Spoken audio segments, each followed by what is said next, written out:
Dude, say something. Speak up, homie. I said, hey, are we going to do something? You're like, oh,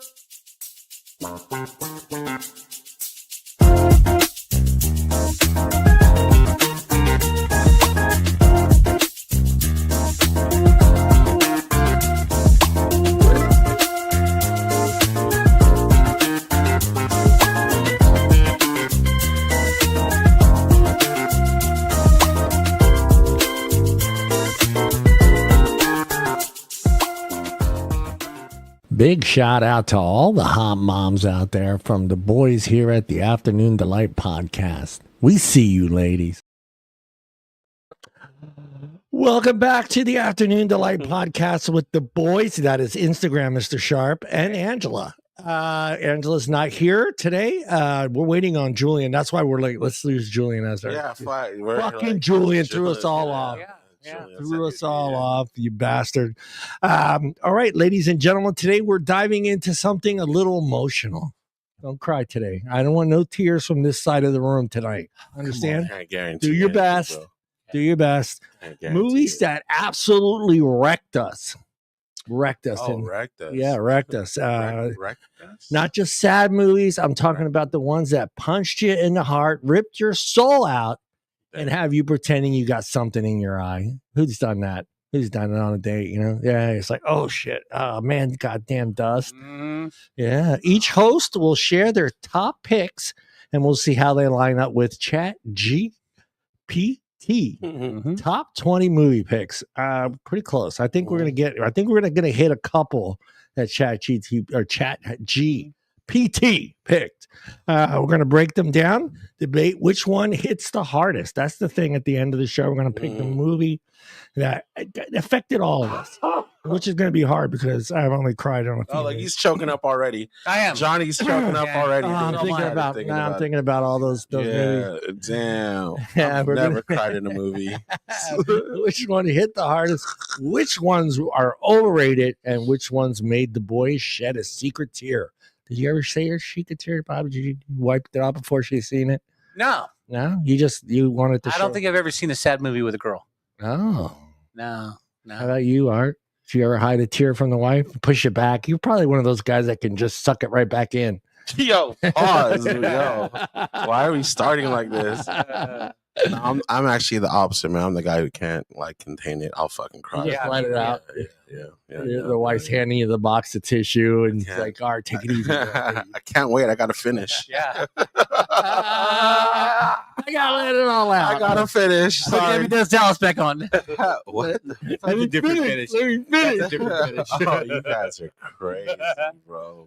You guys are wild. Yeah, and it's TV as well. We're doing TV as well because we're doing TV too. Yeah. So if you have a TV show and you want to share that just killed you, that made you just made you cry like a little baby, throw that one out there. I don't. Sorry, I was thinking about a Seinfeld episode. All right, here's the thing. Here's the thing that I wanted to talk a little bit about. Yeah, a generational thing. Bob and I grew up with pretty strong willed men that grew up during the Depression that were, crying wasn't a thing, like you're not supposed to cry. You're supposed to, stand up and be strong, be that man, and correct, Bob? Mm-hmm. Yeah. So crying was a weakness. So it's going to be interesting to where we are today.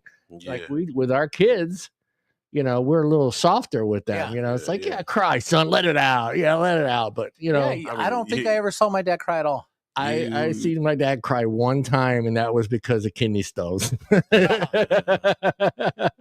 It was like 2:30 in the morning. We heard this huge scream. I come running out of the bedroom. I don't know what the fuck is going on. Yeah. Open my mom's bedroom door. My dad's on the floor just crying and just grabbing his side. And it's like, mom's like, okay, I think it's time to go to the hospital. You think so? Hey, that Futurama episode with the dog, Fry's dog, that one fucked me up too. Really? I didn't see that, but I did see Dead Poets Society. Yeah, we want you guys out there as well to share your movies throughout the show and let us know which shows or what TV shows and what movies you guys had you in tears. But before we do that, we got a question from one of our viewers. I got an email And one of our viewers had a great question. She wanted me to ask the team here. I wish Julian was here because it would kind of be interesting to see where Julian will go with this one. But I'll read it out. Hi, Afternoon Delight podcast with the boys and Angela. I have a question for you. The ladies at work came across a topic. A female boyfriend had a birthday party, and his brother called him up to have a beer with him. Their sister also joined them, and one of them invited his female cousin, but never invited his girlfriend. Should a cousin be put over a girlfriend? We want the team's opinion. Should the girlfriend be upset because the family didn't invite her? The boyfriend ended up inviting her when she told him why. What is your opinion on this? Should a cousin be first above the girlfriend? Should the girlfriend be hurt? Thanks. I hope you get back to me with what I believe you would have an honest opinion.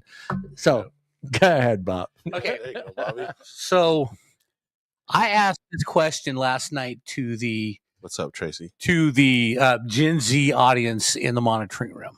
Okay. They had different opinions, but they also had a lot of questions. Yeah. How long they've been dating? Yeah, let's. I thought about this. Let's say it's been 2 years. Yeah. I have no idea. Hey, Okay, fellas. so- fellas. So, Daddy's home. Daddy's home. Daddy's home. Daddy's home. Daddy. So, my opinion, and this is what I told him last night when I asked him this question. I said, "Look, she wasn't invited because it's a family thing, and they're probably going to talk a lot about old family stories and stuff. Yeah. And she might sit there left out because she doesn't have anything to share because it's a family group. Does a female cousin take precedent over the girlfriend?" I'm like, well, the female cousin grew up with these people, Yeah, that's true. so it's What do you mean, probably these people? well. I'm just fucking with you. But isn't it that the People cousin that have invited the family. friend too? That the cousin invited the friend, right? The cousin invited No, the brother invited the cousin. the cousin. Oh, it's all family. Yeah, it's all family. Oh, then it's a family thing. Get over it. Thank you. Yeah. Facts. I had to keep saying this over and over again last time. I kept going, look, boyfriend, brother, sister, cousin. Okay, that's all who's going. Yeah. I said it like 10 times to get everybody because Kimmy she just was going question. Kimmy, Yeah. it's just like, look, it's a family thing. Yeah. Okay. That's cool. Now, if he had previous plans with his girlfriend to go out, then there's an issue, but it doesn't say that he did. It's a family thing. Stay at home. Let the I mean, she family could go out. She Yeah. can go out too. She don't got to stay at home. I Well, mean, she can go. So she can go Go out out with with her her friends. girls. Go out with her Oh, girls. But- Do whatever. Yeah, but exactly. But it's a family thing. It's not, you know what I mean? Because, and I also told a story about my birthday 2 years ago when we had it at La Paria. When I sat down, Rebecca Kelly was to my left. Rebecca Kelly was there. Yeah, Rebecca Kelly was there. It was cool, dude. It was Kelly tight. Rebecca for real? Yeah. So and then to my right was my best friend Tammy, her husband Steve. No shit. Shout out Tammy, bro. Yeah, Tammy, Tammy and Steve. cancer survivor, man. You go, babe. I love you. Yeah. But anyway, another friend came in. She didn't want to sit with anybody else. So she asked Tammy and Steve to move. And so she could sit next to me. Well, me and Tammy get together maybe twice a year. And we've known each other 40 years. And I really wanted, we were talking. So I would lean behind this chick or I would lean in front of her to talk to Tammy. And then afterwards, the girl who sat next to me got all butthurt because I like how you didn't name drop. no, dude, because I'm not going to Hey, name it's drop. not like he's name dropping a He president. name dropped all of. He name dropped all the rest of them. I'm He just did name saying. drop everybody. Except to the lady to my right. So later she gets a hold of me. She says, I was kind of offended that you were talking through me and around me. And I said, look, I sat Tammy next to me for a purpose so we could visit because I don't get to visit with her very often. We've known each other 40 years. Yeah. I said, it's nothing bad on you. I love you sitting next to me and stuff, but her and I don't get these opportunities to visit. Okay. She's got a busy life. I got a busy life. So don't take anything to it. And that's how I felt that the girlfriend would be. Yeah. People would talk around her and not to her because she's not part of any of the experiences that they're going to talk about. Yeah. No, I get it. He didn't name a Clinton, so he's safe. You know, when Bob says the Clinton was at the party, then you know it's a party. You know it's a party. That or Diddy. Yeah, Diddy was there. He had baby oil. He had all kinds so of stuff. I said, no big deal. Leave the girlfriend at home or whatever she can do. I'll be out here breaking hearts, bro. How about you, Mr. Art? Dude, if it's a family thing. So hold on. The story. All right, a female friend. If Julian doesn't know because he kind of yeah. No, I heard about it. He's heard. All right. So, anyways, the girlfriend ended up getting invited. Right. But by the boyfriend, and she's upset that she wasn't invited by the family, I think. Yeah, the family should have invited her, but she wasn't invited until she got upset and said something to the boyfriend. Then she got invited. But then it's a pity invite. I wouldn't accept it. Yeah. I wouldn't accept it. I would. I die on bridges like that. Yeah, I die on bridges like that. Yeah. I feel what Bob was saying. Like maybe it was kind of to save her, like from a night of like being ignored or felt like she was being ignored, and it kind of like maybe bro didn't want to have to babysit her. Right? Yeah. Like, I hate to say it like that, but like, like constantly checking in on her, making sure she's okay. Do you want something to drink? She doesn't know anybody, whatever. Or it could have came out like cool and she would have got along with anyone. It all depends, man. But I don't think she should be hurt by it. Obviously, it's yeah. Then she got invited. So yeah, she got invited. Whatever, dude. Like pity invite. Yeah, pity invite. It could be. I mean, you feel the same way, Julian? Oh yeah, listen. It's a family thing. She should just not bitch and just stay at home. But she could go out, bro. She could still go. Yeah. She could go. Yeah. She has friends or whatever. Yeah. She don't gotta stay home while I go. She can do that. But in you the guys sense, were here and just walk in, not knowing they were going to that same place. So she could just do whatever she wants, right? Like have her night or whatever. Yeah. But I would say this is where he kind of disrespected her, is giving her the pity invite. Because honestly, I don't even want the pity. Do not get. If you give me the pity invite, then I'm like, nah, fuck that. Yeah, I'm not going. Because I hate you even more than just telling me like, hey, you can't go. Like, there's a lot of things that come into play. I'm gonna be honest, bro. I've been in this situation, so like, I'm the kind of person where I don't really think about stuff like that. If anything, I probably wouldn't even thought about inviting my lady. She was just invited, honestly. Like, that's my honest opinion. Like, I didn't have to invite you, I'm invited, so obviously you're coming with me. Exactly. So that could have been it. I don't know how these people's relationship is. Bob mentioned, were they just dating for like a month? Right. Like, no, I think they've been dating a while. But I'll say like one thing, like what me and my friends do is like we'll say like, oh, this is a couple's link up, or it's just the boys. So like we know like what the vibe is, like if it's just the boys, or for like you bring your significant other.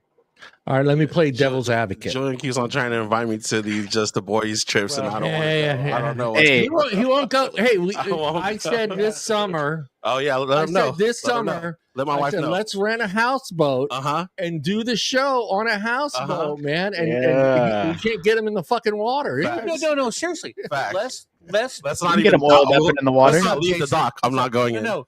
Let's go up to Lake Alpine, rent a cabin for the weekend. There's a lake. Those of us who want to go out into the water can. But those of us who want to stay on shore, there's a nice little restaurant. There's a bar.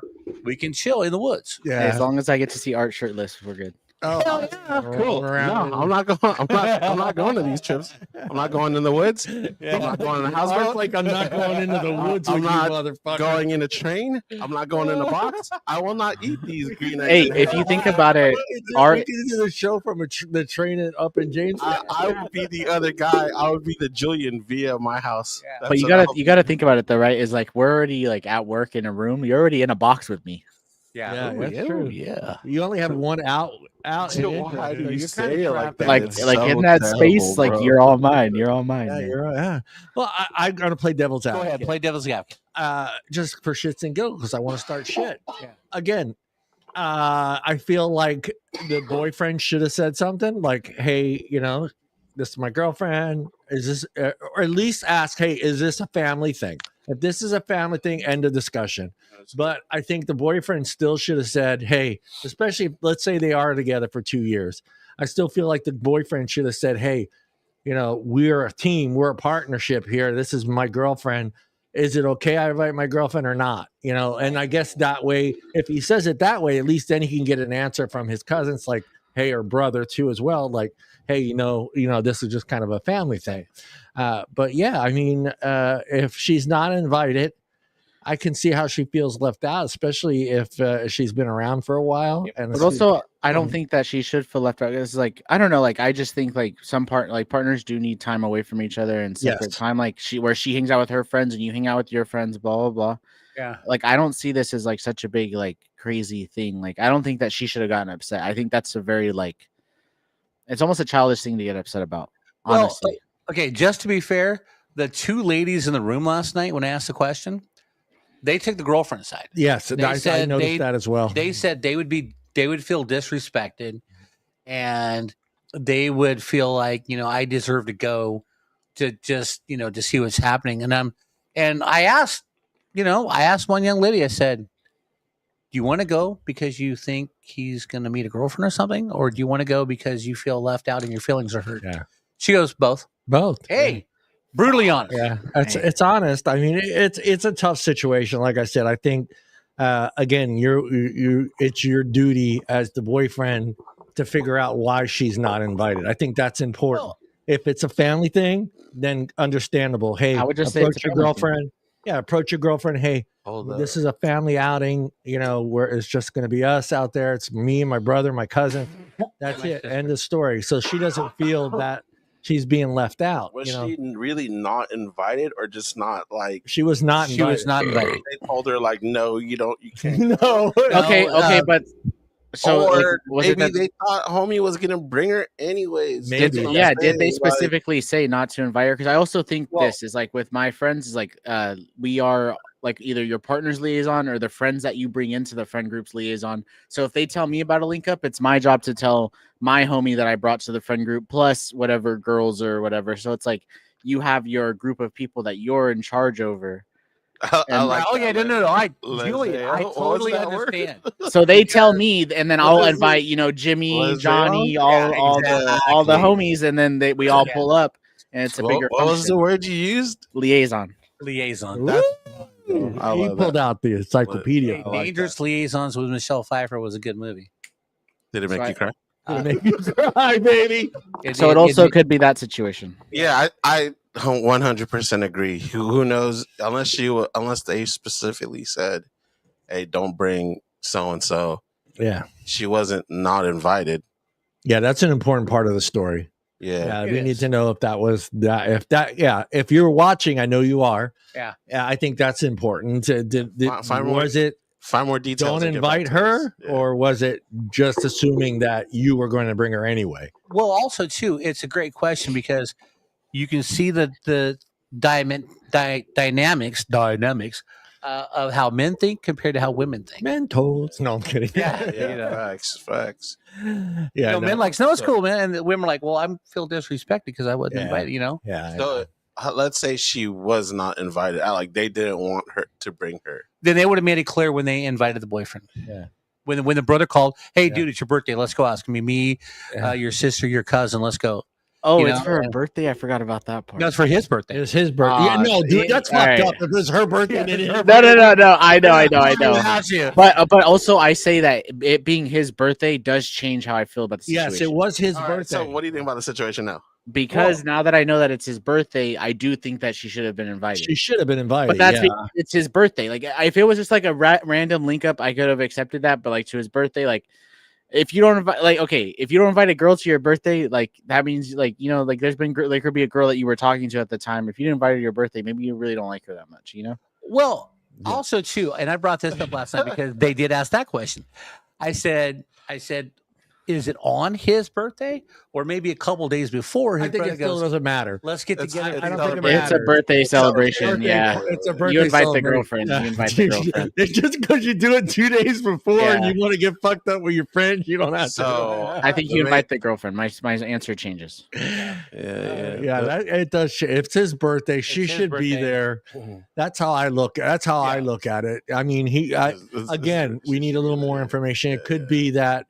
Like Bob and you guys are all saying, maybe they just assumed that she's coming anyway. Right. You know, so Yeah. it's just like, hey, we're doing a birthday thing. You know, we're gonna have drinks. So they're maybe assuming, hey, she's coming anyway. Well, But- also too, somebody asked me, well, are the other people involved? Are they bringing their mates, Yeah. their wives, their spouses, whatever? Are they bringing those? Yeah, that's true. I said, look, the information given to me is boyfriend, brother, sister, cousin. Yep. That's it. and I said that like 10 times. So DM me. I know you're watching. DM me. Yeah, if we there's, need more- we give need us more the details. full story. Yeah, we'll yeah, give you yeah. a better answer. But right now, I think we all agree that I think we all agree if it's his birthday, she should be there. Yeah. I think Bob said no. Bob's playing what day it was. Well, no, because I agree with certain things where like, yeah, maybe this is one of those groups where it's like, hey, like Bob was saying, maybe none of the girlfriends, boyfriends, cousin, significant family other, thing. it's a straight family thing. Like this is our group, so that way it never leaves the group. I understand that vibe, especially if you haven't really been rocking with this girl for a long time. We don't know if they've been together for a long time, so the group assumed she'd be coming along anyways. Yeah. We don't know if the group even knows he's dating this girl, and it's only been like a few weeks or a month. You go. So, I mean, Okay, ladies and gentlemen, prepare yourself. We're going to dive into that a little emotional segment of the show. We're going to talk about sad movies. We're going to talk about the ones, like I said, that punched you in the heart. Man, just punched you straight up in the heart. Ripped your soul out, Bob. Fucking ripped it out and showed it to you like Bruce Lee ripped the hearts out of people and just. Yeah, so beating. And we're going to go back to Julian real quick. Julian, did you ever hold back the tears because there was a girl next to you watching the movie? Did you just let it out? Nope. Right. The only time that I watched a movie that I would like cry during, it was when I was in a relationship, so I didn't really care. There you go, dog. It didn't matter. Yeah, you want to get lucky, you got to break out in tears a little bit. Yeah. So what we're going to do is we're going to give our picks, and then we're going to put them up against Chat GPT's top 20 picks. We're going to see how close we come to those picks right there. Each one of the hosts is it's going to be 3 movies or TV. Let the host know one movie at a time, guys. We're going to do one at a time, then go to the next person, and then come back around again. I need the name of the movie, the specific scene or scenes in that movie, and if you can remember the dialogue before the tears started falling, because that's important. The tears falling. Yeah. And let's start with I'm going to start with Junior over there. Mr. Julian. You want to give us your first one? Our first one? Do we want to start with like the one that we deem like to rank the highest, or just like whichever one you want to start with? Yeah, whichever one you want to start with, Julian. So we'll start with I'll start with Game of Thrones. Game of Thrones. There's not much dialogue, honestly. It's when Ned Stark gets his head cut off. Oh yeah. So it's it's slow motion. They swing, cut his head off. That one got me. I really loved him as a character. He was the character that I liked from the first season, and to see him be done dirty like that, he was betrayed. They got his ass. You know, he didn't know how to play the Game of Thrones. That's the whole thing. You know. Right. I tell you, I'm with you. I didn't cry, but I felt like as the seasons progressed, I felt like he should have been a character that still progressed with it. I thought he was the main character. Yeah, I think they killed him off a little too soon. But I didn't cry. There wasn't very many scenes. I felt anger. I felt a lot of anger. Nah, that one made me sad, bro. That one made me sad. Because that was the whole reason I liked the show. I liked him as a character. Right. Sean being a great actor. And then I was like, this show's gonna be shit. And then it kept going and it was good. And then it went to shit. You know what though? But if you go toward the end, it all makes sense. Really? No. Yeah. It does not I guess in a sense of like it starts this roller coaster ride. Because if he was around, then in reality, a lot of the things wouldn't have happened if he was around. Right. So you needed that push to get stuff going, bro. That's true. You know what I mean? The Red Wedding, bro. Right. Ned Stark would have never let that happen. Daenerys had to die. Daenerys had to die, and the dragon did had to melt the Iron Throne to make Bro, it you use it. spoiled it, dude.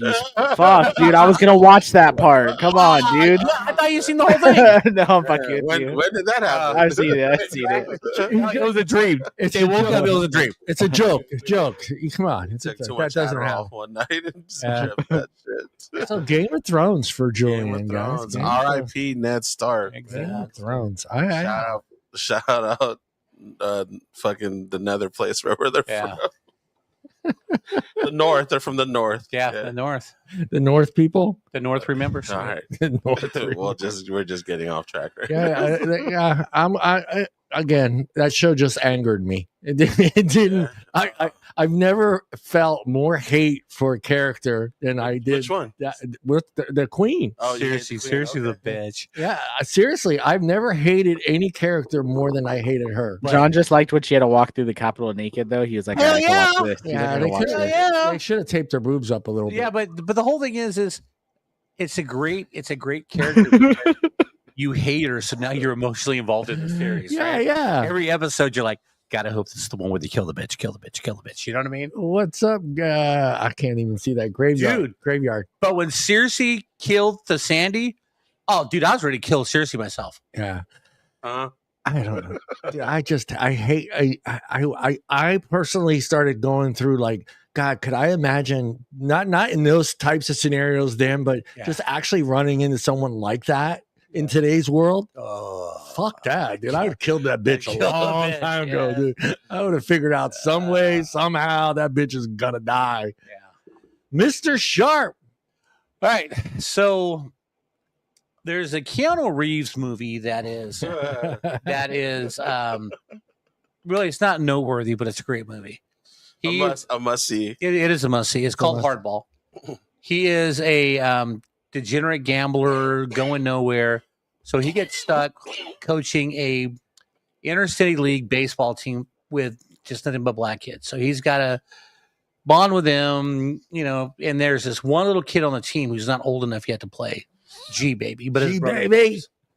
So Keanu, you know, gets the boys, rallies the boys. They get to the playoffs. They win the playoff game, and then when he drops the kids off in the project, there is a gang shooting, and G baby gets shot and dies. Nah, baby. So Poor the next G- scene, poor G-Baby. they're doing the eulogy for G baby, and Keanu Reeves is going to the fact that he had to put G baby in the game because he only had 9 players. 9 players. One kid couldn't play late in the game, so they put G baby up to bat, and G baby gets a base hit and wins the game. And he's celebrating so hard. There's G baby right there. Yeah. But yeah, right there. That's the scene where he's Oh, doing. I was gonna pull the right there. this one. Yeah, that's the scene where he's doing the eulogy for G baby. Oh, man. Right. Yeah. All right. And just as he's talking about G baby, you know that he's already dead, but he's doing the eulogy. And as he goes, well, he's celebrating like he owns the world. He got the base hit and stuff. And man, as soon as they play that clip right there, Damn. dude, I am just like the tears are going. The tears are coming. And I'm living up in Don Pedro with my buddy Lee. We're roommates. And I look over to his side of the couch and he's crying too. Is this the famous Lee that we hear so much about? my Okay. buddy Lee, yeah. And he's crying too. And I'm sitting there going, dude, I'm not crying. He goes, I'm not either. I go, you liar. He goes, you're lying too. I said, okay. But yeah, when Keanu Reeves is describing this scene right here in G Baby's eulogy, oh man, it's just I lost it, man. You loved it. I have not seen this movie. You should. I am going to watch it. It's called Hardball. It's a great movie. Yeah, I think now is the time to watch it, like with your age. Yeah. Sometimes movies hit harder when you grow into it. You know, like Yeah. I see movies when I was young, and then as an older person watching it, Yeah. you grow and you realize stuff. So it's like, it Yeah. hits better. When I was doing the research, they brought that up. Like they talked about like having to watch some of those old childhood movies that we watched to see if they still affect you the same way Right. as they did like some of the Disney movies. Do they still affect you? Like Yeah. Peter Pan, does it still affect you the same? those. And as an adult now, and now that we're in our 40s and 50s and Bob's 60s, do those movies still hit you? Oh yeah, the same way. Old Yeller, and some of them hit a little bit harder now. Yeah. How old were Because you you had when some you saw time to this one? live. This was around the year 2000, 2001. So You were like 35? 40. 40? And Julian's like, you cried when you were 40? Come on. Dude, if you watch the whole movie and then you get to this scene right here, after he got shot in that little gang, whatever thing going on. Yeah, facts. And then you're like watching this scene as Keanu Reeves emotional. is doing the eulogy. It is emotional. Oh, dude, I'm just like, damn. Bob's going to cry at his birthday bash. Shout out, Hey, if you bring up this scene here, I might. He might get up and do dialogue of Keanu Reeves doing the eulogy. Eulogy, baby, eulogy. Yeah. No, it's a good thing because when I was doing my research, they talked about how it's important that in a movie or a TV show how the writing is done. If the writing is done right and you become immersed in that character and you just everything, and then this kid is the whole movie. I mean, and here he is, this poor kid finally, something, he gets shot, right? Well, they made you care about a character in 90 minutes. Yeah. Right. So, or you less than that. In an hour, you are emotionally attached to this person. Yeah. And for me too, that's why my first one's TV, because I think, when you are involved in a series that goes 10, 12 years and you feel like, my show that I picked, I feel like I was part of that group of people. Cheers is my pick. Yeah. And it's so easy to be part of Cheers, after watching it for 12 seasons. Yeah. You feel like you're sitting next. Hey, right now I am. Look. Yeah. That's Norm. Yeah. That's Cliff. Yeah. Right. Woody. And if Angela was here, I would not. I gotta go. Not with Shelley Long. I don't go with Shelley Long. You're Sam? Carla DeVecchio. You're Sam in this? Huh? You're Sam. I'm Sam, dude. I'm Sam, baby. I'm Sam, motherfuckers. You're Norm. He's got to be Cliff. Yeah. I love Norm. Yeah, he's got to be Cliff. And Julian is fucking Woody. Cheers is awesome, man. Every time Norm walked in, like, Norm, how's it going? Do that now. Yeah, it's like, Norm, how's it going? Hey, it's a dog eat world. It's a dog eat dog world out there, Sam, and I'm wearing milk bone underwear. Yeah, we do that to Art now. When he walks into the room, everybody starts going, ar, ar, ar, ar. He's Norm anyway. But yeah, I mean, when you get so involved in the show and you've watched it, 22 episodes every year for 12 years, you become part of that experience. You feel like you're sitting next to Norm and Cliff arguing about some stupid stat that makes absolutely no fucking sense at all. So yeah, but again, it's hard, like Art said. I mean, it's got good writing, good characters, good actors to get you so emotionally involved in 90 minutes, hour and a half to maybe 2 hours in a movie. So TV movie, I think that's a lifetime. 12 seasons. Yeah. So you saw it from the from the very beginning. Cheers, Cheers was just one of those shows for me that I felt like that it would have been a great experience to have that experience, to have a place in Modesto that I could go to every day where I felt like I was at home with my buddies all the time. That's awesome. For 8 or 9 years, we had the Outback on Friday. Yeah. I'd walk in, pop. Okay. Yeah. So yeah, for me, that show was, and The Office is another one that, I just like work. Yeah, The Office is what we were at now at work. No, I'm kidding. So Cheers, like the finale made you cry, or was there a certain? I'll get to mine. Okay. I love let him finish. Let him finish. Oh, Cheers. Who go ahead, Art. You're up, buddy. Yeah, oh, I'm the one that needs to go. Okay. I've talked about this before, but the one movie that I've honestly cried every time I watched it was Endgame. Marvel's Endgame. The Endgame? Endgame, man. There's too many things. God damn it, my fingers. I guess relatable. Dude, this is good. Good Cuba getting Junior. No, just saying the Marvel's one. Yeah, man. There's just a lot of emotion in that movie. So Spider-Man lost his dad. Bro, Mallory, that was pretty cool when Maggie called Homer daddy. Oh, that part. Okay, I love Endgame. too, yeah. You got to refresh my memory here, but is Endgame it's the one where everybody dies? Okay, yeah, no. But is Endgame also the one? If I remember correctly, because it almost got me, and I don't know if this is Endgame. So is this the one where Captain America goes back into time? Yeah, that almost fucking killed me. And he goes back with his dad. I can't even talk about it. All right, he can't even talk about it. Oh. Yo, I'm about to fucking cry. Hey, Bertha. He's about to cry even talking about it in game. Yo, have you seen it, Bo? I have not seen it. Oh, fuck. This guy, hey, you're gonna cry. You're gonna cry for sure. Yeah, I'm gonna be with you because I don't. I came this close. I mean, I'm gonna take it back. I did shed a little tear. That's an emotional fucking scene, for him. He's choosing himself over. All right, but Bob is Captain America. Can we not talk about this guy? No. We have to because that's what this show's about. He goes back in time to be with, to have his fucking family, to have his family. Dude, I mean, for him, knowing what we know about Captain America, he's always going to put America first, always, and the team, and for him to finally step and say. Hey, I want to go back to be with her. He chooses to be selfish. Yeah.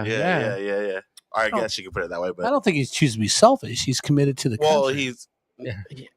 I mean, when you think about it, though, he probably felt like he fulfilled his duty. Like he did. This was the biggest fight, and he's done. I think at that point, honestly, that he's done enough. And I think that he, like you said, like chose himself. Like how many times did he get opportunity to go back to the perfect time when his life changed, and he had to live with that regret anyway because he didn't get to grow old with this woman. And like then in the first one, you have to see him go up to her, and she's almost dead. Yeah, that's nuts. I'm pretty sure she dies in the first one, doesn't she? Yeah. So he had to experience her death, and then he gets her back. Why would you not take that chance if that's something that he'd wanted? Dude, if you go back to the scenes where you're talking about where he goes back and sees her. Yeah, I think that's if that scene doesn't happen, does he make that choice at the end of the movie? You're right. That's how I looked at it. Yeah. I was just like, okay, well, he goes back in time, Bob, with Iron Man. Okay, and Iron Man sees his papa, and then he sees his, the woman that he should have been with, he loved, his papa, and then he goes, they go back. So I'm wondering, does he make that same decision? I think you're absolutely right. I never caught that, and props for you for catching that, man. That was really a nice catch. If they didn't, maybe that's why I pushed the tear back in. I pulled it back. I was like, he seen young her and was like, I gotta go back for this, huh? I gotta hit that. I gotta hit that. I gotta hit that. I gotta hit that. Oh, hell yeah. I gotta hit that. Hell yeah. If you didn't expect spoilers today, expect spoilers. Yeah. I gotta ring that. That's what I gotta die. I gotta tap that. I gotta ring that, bro. I gotta tap that. Damn. Yeah, I don't know that, bro. Tony being with his dad. You guys know shit, bro. those. I don't know if Bob's maybe like me, just kind of into Marvel, but not like, oh my god, Marvel. But you guys know that character. Does that character make that decision if he doesn't see her, or does he keep pursuing Captain America?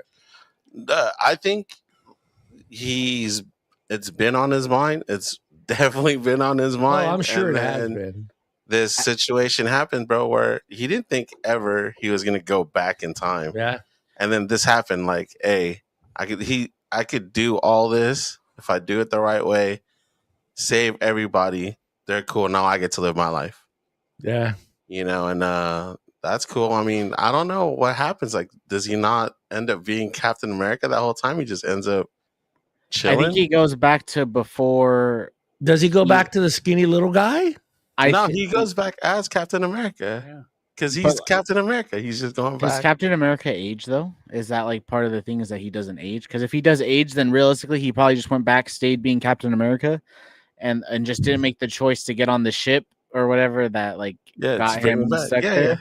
And then he okay, stayed now with you're her. throwing loops into it because I only because like that's one of the movies that I kind of really immersed myself into. So she doesn't fall in love with him until he becomes big and buff, dude. Nah, No,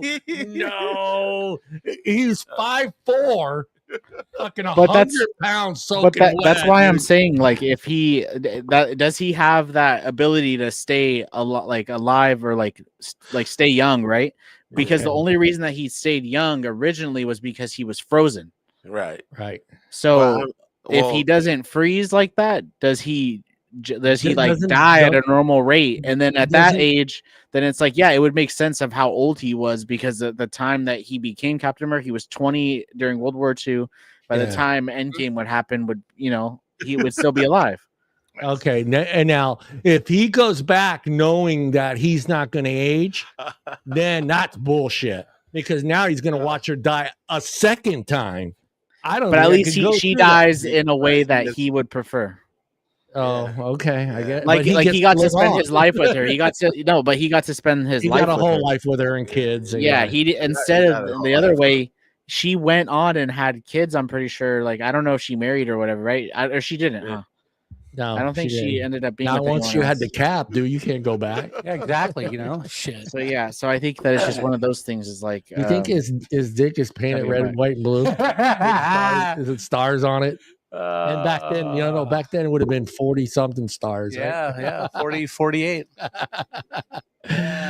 Yeah, see that she had to count them all. Yeah, no, don't do that on camera, John.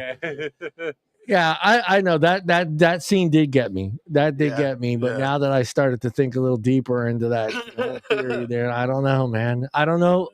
Like, because that's what movie is that? God damn it. There can only be one.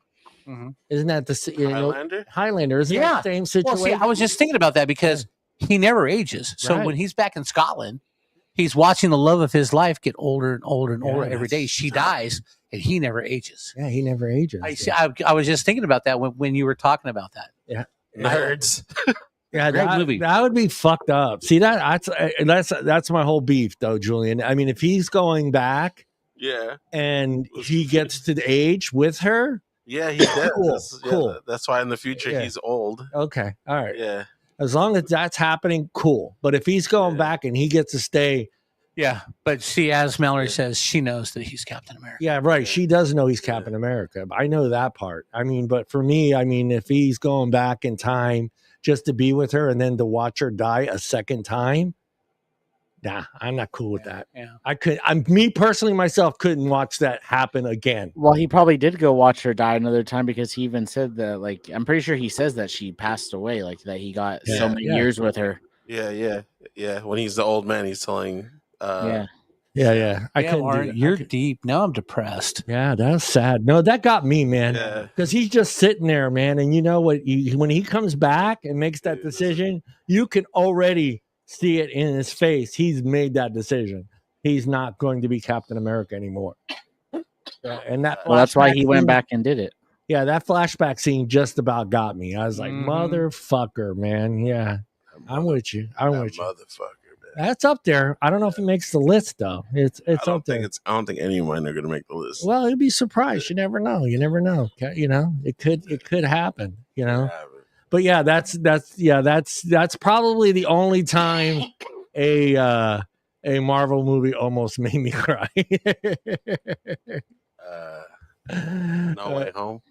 Yeah, let me pick the right one, because I'm a Rebecca fan, not so much the other person. Oh, Shelley Long. Yeah, is that everybody in that shot, Bob? Yep. All right. Oops, go back. Okay. Yeah, everybody's in that shot, right? Yep. All right. Lilith, Frazier, Carla, Sam. Yeah. All right.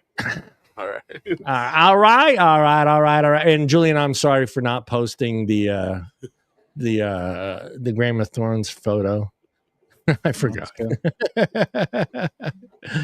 Let me open mine up. And again, watching the show from Sam, beginning to end. Oh, yeah, I watched it from beginning. Yeah, to end. and just Sam. I felt like I was sitting next to Norm and Cliff every Absolutely. Thursday night, And dude. you wanted to. And you wanted to, yeah, you did, just to listen to Cliff's stories, you know. Yeah. Seriously, dude. I get that now with Bob. Yeah. I get that now with Bob, but it's just that knowing a lot of it has to do with knowing it's the last show. You knowing that you're not going to see the last Cheers. show is what made you sad. Yeah, and it's perfect. The two people that are chosen for that last scene, it's Norm, of course. Norm is Cheers. Whether you like it or not, Yeah. Norm is Cheers. Norm is Cheers. And it's just Norm and Sam, and it's the last. The bar's closing. It's closed. They're both standing there, and then Norm just looks at Sam and says, I knew you would come back." And he's like, "You did?" He goes, "Yeah, you never leave the one that loves you." Yeah. And Sam's like, "Who is that?" And Norm just turns around. And he goes, "You'll think about it." And he walks out the bar. And then Sam's standing there, looks around, and he's like, "I'm the luckiest man in the whole world." Mm-hmm. And then he's like walking out, and he goes over to the back, and he fixed the picture of what's her name? I forget the Indian's name. It's picture. Yeah, it might be Pocahontas' picture, but he fixes it, turns around, he's getting ready to walk away, and then you hear a knock on the door, and you see the silhouette in the door. Yeah. And just Sam turning around and says, "Sorry, we're closed." And that's like, to me, that, and then he turns around and he walks down that little hallway in the dark, and that hit me. I was just like, that's it. No more Cheers, no more friendship, no more all that stuff. It's like a death. Yeah. You could always rewatch, but you could never you can rewatch, but you can't relive. Yeah. So for me, that was just like, being, like I said, it's hard in the movies. And if you can do it in the movie in today's world, it's 3 hours and 26 fucking minutes, but most movies are about 90 minutes, 130 minutes, 145 minutes or whatever. And it's done, But if you can get into a movie that really sells you from beginning to end, like the ones I think I'm picking, and I think the ones you guys are picking as well, they're just good storytelling, good characters, great actors. That helps when you have a great actor. But yeah, tough for me to do it in 90 minutes compared to seeing a show play out from beginning to end, and just knowing that you're not going to see those characters together ever again. So it took you 12 years. Yeah, and just Sam sitting there turning around and saying, "Sorry, we're closed." Pretty much, sending out that message, this is over. Sucked, but they were getting outplayed by Seinfeld. Seinfeld killed Cheers. What the fuck, for real? Yeah. Cheers was number one for a long time. Cheers. I didn't know that. That's crazy. Yeah, it was Cheers number was number one for a long time. Yeah, and they started moving Cheers around to help Seinfeld stay. Right. And that just kind of screwed the whole thing up. And but yeah, and for me too, it was like the shows like this show. We all got together. My parents sat together, watched that show, and they got it. Yeah, it was like an event. Yeah. Which is funny because even my brother used to do that with his girlfriend and a bunch of their friends for Friends. They would meet up at different houses each week that the show was on and bring wine and cheese and they would sit down and watch Friends and argue for like 2 hours after it was done. And I'm like, Jesus Christ, dude, seriously? All right. So this is kind of sound a little bit feminine, okay? But when I used to help Nancy bartend at Mickey's and stuff like that, we'd all come down. There'd be like 8 of us. We'd come down to the bar Thursday night, and we'd watch Melrose Place. Melrose Place. From the first episode to the last. Do the song. Every Thursday night, we were at Melrose. We were at Mickey's. I would go behind the bar, pour drinks, but we'd watch Melrose Place. Remember the song, Mr. That sounds fire, bro. That sounds like a all right. My Cheers thing, Shelley Long, or God damn it, her. God, what's her name? Christy Alley. Christy Alley. Go. Christy Alley. Christy Alley. Yeah, Christy Alley. Yeah. How about you? I don't know which one's which. The show. Oh, you never watched Cheers? Just say Christy Alley. Yeah, just say Christy Alley. I think Christy Alley. The first, you're ready, your little fact, fun trivia. The first brunette I fell in love with on TV that wasn't a blonde. I saw her walk through that door the That's a first fun time, fact. and I was like, "Whoa!" Fun fact. My first brunette love life crush was Linda Carter, Linda Wonder Carter. Woman. I get Wonder that. I Woman. could see that. Yeah. Wonder Woman. Yeah, back in the day. Bob used to spin around. I still love in her, the man. street. She's like in her 70s. Wonder She's still hot. Woman. We're back to you, Mr. Julian. All right. So All right. my second one is a TV. Well, it's an anime, so it's a show. Oh, no. Hell yeah. Whoa, relax, Johnny. Relax, Johnny. All right. So I'm going to it's, try to pull a scene, so hopefully I can spell whatever you're trying to tell. it's from Naruto. Naruto. All right, say it again. Naruto. Nartuto. Uto. UT what? Oh. Oh. Is it But anyway, so it's the scene where it's the final scene where he talks to his dad. He's seen his parents in spirit, and his mom asked him a bunch of questions the last time that she had seen him.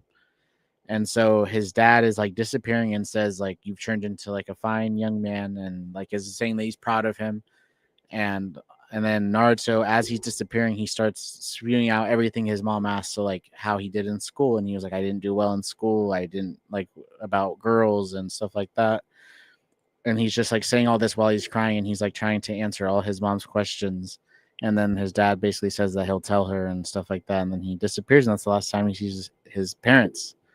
And that one just really got me because you feel like the emotion, like it's the last time, it's the only time he's ever spoken to his parents is in this like kind of weird realm. And this is the last time he's going to be able to, because they're this like realm of existence is something that like shouldn't have happened. It's just, they got like certain circumstances happen for it to happen. Whoa, why are we bringing me up so big?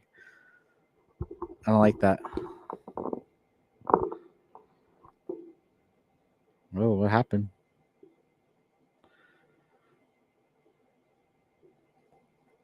I think they lost internet.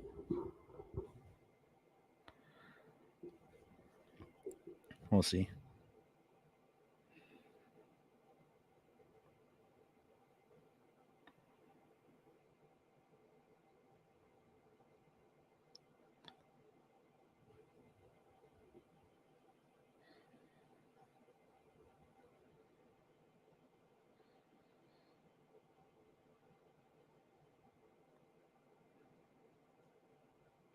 Hey, Julian. What happened?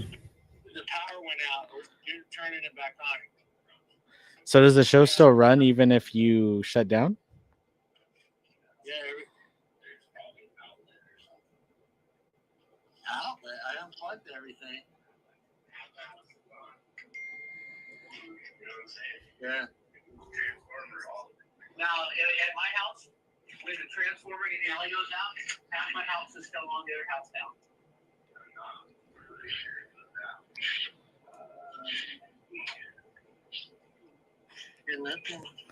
Okay, so it's still running. Hold on, yeah, we're trying to figure it out. We'll get it figured out and get right back on.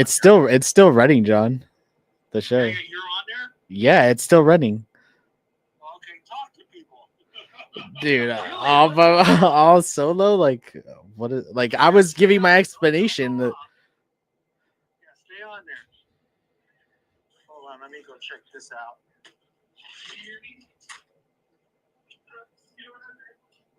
this is terrible, guys. We're having technical difficulties. Johnny lost connection. So what's up, guys? What are we talking about? You gotta help me.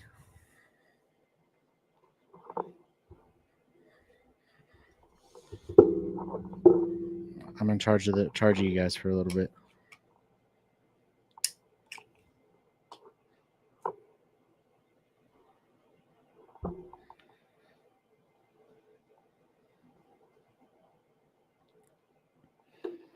Because I can't keep giving my explanation of my show because they're gone.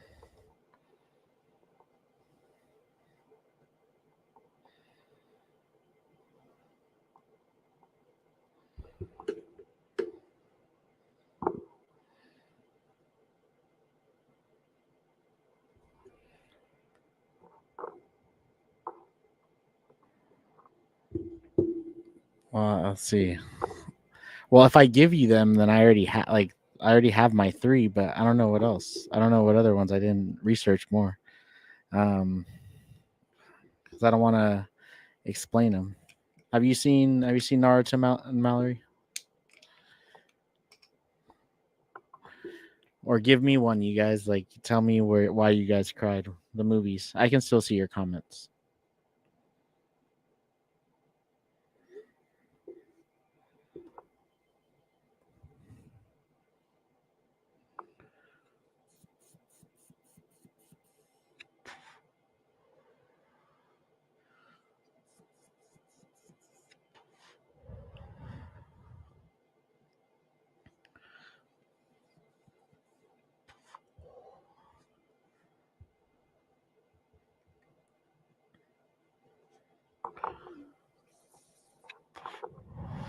$1 Billion Baby. I have not seen that. Let me see.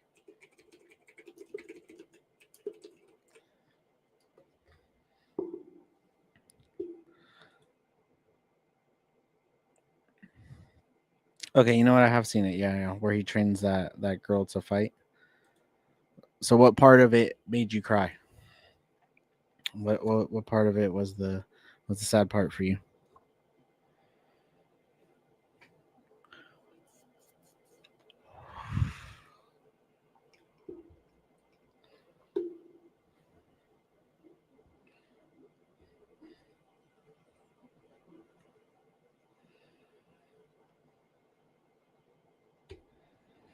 I Am Sam. I've never seen that movie either. I Am Sam. Oop.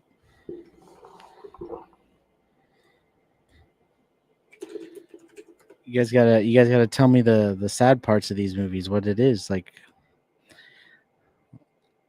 Glad to give you guys the rundown of it and everything.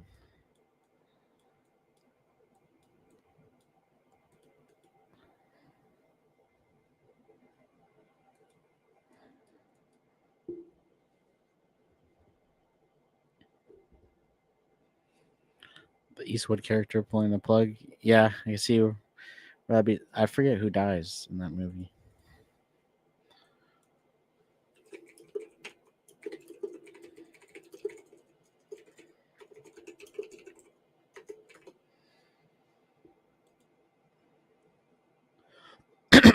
Oh yeah, she gets. So it's her that does it. Oh yeah, they have to pull it. I think I saw that a long time ago.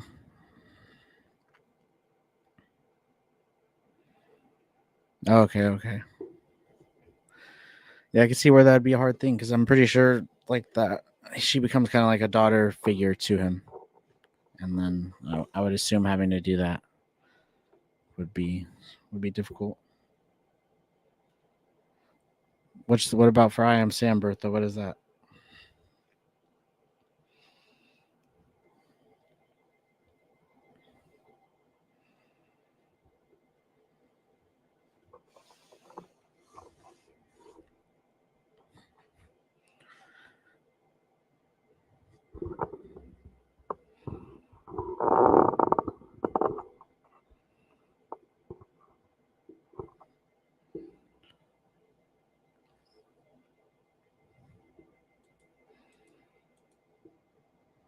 Disabled adult man.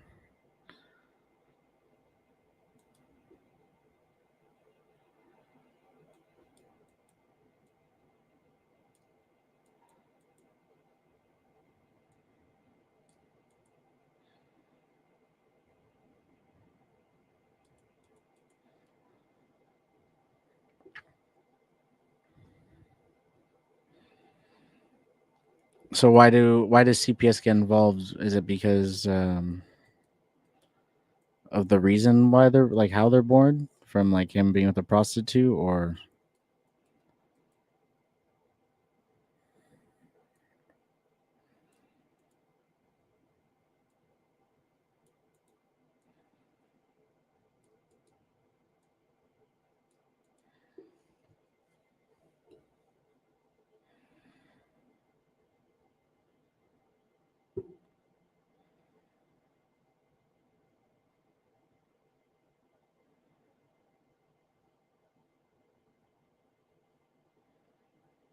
They need to hurry up. I feel like I'm dying out here.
Okay, so he's just like not, I guess, not fit to be a parent in that sense because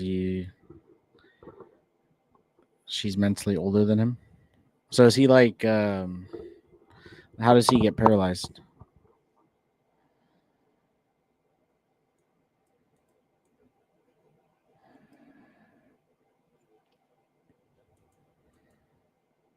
Oh, so it's because of the mistreatment of disabled adults.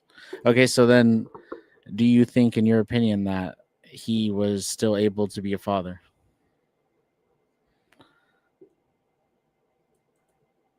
Or do you think that CPS getting involved was valid?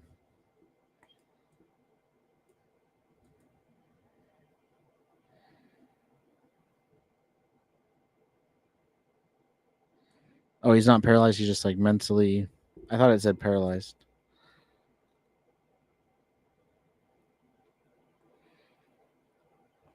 I was trying to read a little like TLDR real quick about it.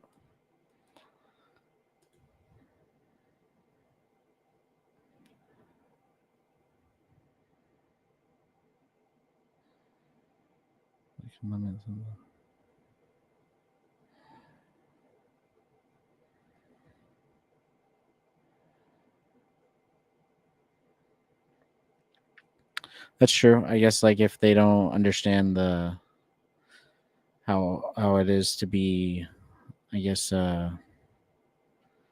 if they have a disability, they can't have the same reactions that some might to help them succeed, especially because someone that's disabled might not do certain things that someone who's not. Not that they don't have the same opportunities, but they might not see a reason to do it. But yeah, I'll have to watch I Am Sam.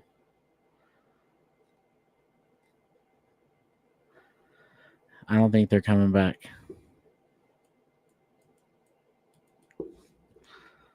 Let's see.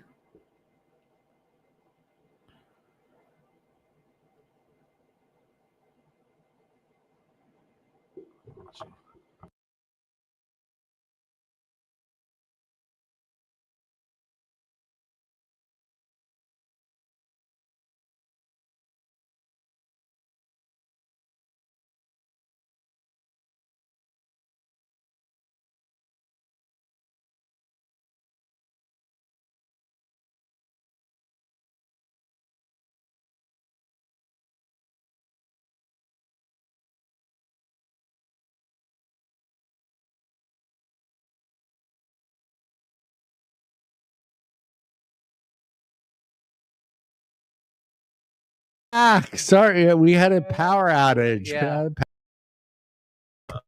Let me put everybody back in, including myself. That would be kind of good if I put myself back in, huh? What do you guys think? Can't hear Julian. Hold on, Julian. Hold on, Julian. You guys had us dying. I was talking right now, but I was talking about the Green Mile with Mallory.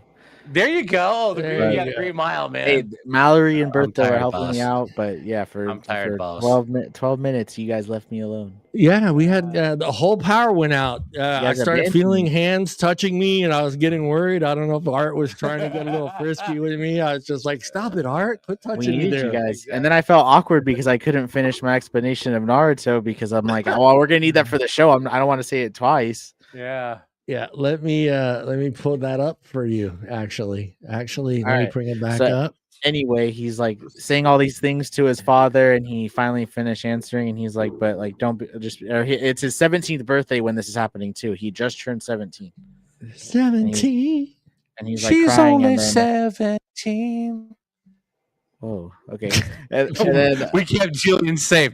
Thank you, Bertha. We were worried about that. We didn't know what Julian was going to do all on his own. Dude, you We guys had appreciate me you, worried. I was about to start running in circles around my room. It's a good practice, though. To be honest, I mean, it's a good way to I didn't like it. No, because listen, like it made me big screened, right? And then I'm like all zoomed in. I'm like, I don't like this. He's Like, all I did not like it. It made me big screen. You could ask them. You could ask the viewers. I was awkward for 12 minutes. It was almost damn near silent. I do not like being left alone like that. It was. You know Next what time we'll I'm do just next leaving. time? I'm leaving next time. I'm just Next time, I'll have something written up for you to do, or one of us to do, if that ever happens. We'll this is John's emergency podcast note. If I'm ever gone, Julian, you are instructed to go No, but trivia. You can't go wrong with going trivia. Okay, you could do that. You can See, there's no protocol. You guys didn't train me for when this happens. You guys didn't train me. Yeah. Did I pick the right character? Is this what we're talking? That's Okay. Anyway, right, so go he ahead. sees his Continue. dad. He's telling him all this stuff. His dad's disappearing, and then like that's just the last time. He knows this is the last time he gets to speak to his parents, and he only got like a few times. He didn't know that they were his parents for a long time until like kind of later in the show. And he just made this big accomplishment, saved all the ninja in the world, and that's all he gets is that little like few minutes with his father just to tell him everything and just spit everything out. And so he's like, I'm gonna tell your mom that what you said and stuff. And it's just really sad because it's like, you know, he never really got his parents, but he's so happy just to have that moment with them. Nice. Yeah, that's the tough part. I mean, they know where to go with us, you know, as far again, good writers. You got good, I'm sure they got good writers for this anime stuff. I mean, they have phenomenal best, writers. some of the best. Yeah, some of the best. Some of the best, and some of the best writers come from Tokyo. Hey, look, man, they made Godzilla, okay? Yeah, I mean. Yeah. Again, it's like family stuff, pets dying. Yes. You know, have you guys come to the conclusion that every love story is the same? Boy meets girl, falls in love, girl moves away. No. Those fucking Hallmark movies my wife loves to watch. Shit, that's my life, man. That shit. Rebecca Taylor, boy falls in love with girl. Girl's dad retires, moves away. We write letters. Years later, I find that she dies. Oh man, shit. What could have been? Bob goes dark. She's dead. Everybody dies involved. She always dies. Actually, she is. Shout out Rebecca Taylor. Exactly. Hey, Julian. Shout out to Rebecca Taylor. You mess with this brand? The thing Which that one you is gifted it? me? The thing you gifted me? Yeah, I have one on. Hey, do you know these glow in the dark? Yeah, they're glow. That's what the thing is. Their whole thing is that they glow in the dark. When the lights went off, I was like, Art's not gonna lose his shit. I was like, oh, No matter how high you are in the dark, you will always find it. Hey, shout out, bro. Thank you for this birthday. Yeah, no, of course, no problem. shit, Happy birthday. That shit was sick, dude. I was like, Yeah.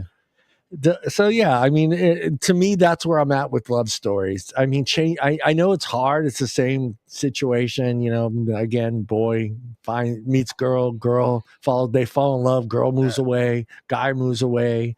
Somehow, 30 years down the road, they bumped into each other at a high school reunion or at some company in New York. It's always New York City, and all of a sudden, those get you. Those kind of movies get to you. I hate those movies. Oh yeah, Dude, A Dog's Purpose with Dennis Quaid. Yeah, Great movie. yeah. Oh yeah, the pet ones are pretty. The pet ones, you know, it to me, the pet ones too, and you know, a couple of the articles that I read say that like they do that on purpose because they know, okay, this will trigger 99.9% of the people out there. There's that 1% that'll be like, fuck it, shoot the damn dog, you know. No, It's got rabies. It's got rabies. Kill that motherfucking dog. Yeah, what's up? We'll never shoot you with. And then you got the guys You'll that never get are rabies. crying and wondering if they Bob can would get have the put dog Old Yeller stuffed down. and put on a mantle at the fireplace. Bob would have put Old Yeller down. Bob would have put him down. You got to do what you got to do, man. The poor dog had rabies. You got to put him down, man. Yeah, he's It's alive. tough. It's tough, but you got to put him down. Yeah, that was their like version of like all dogs go to heaven. Yeah. That's how I They feel do. like. They do go to heaven. When I was a kid, bro, like all dogs go to heaven. That was the movie. Yeah.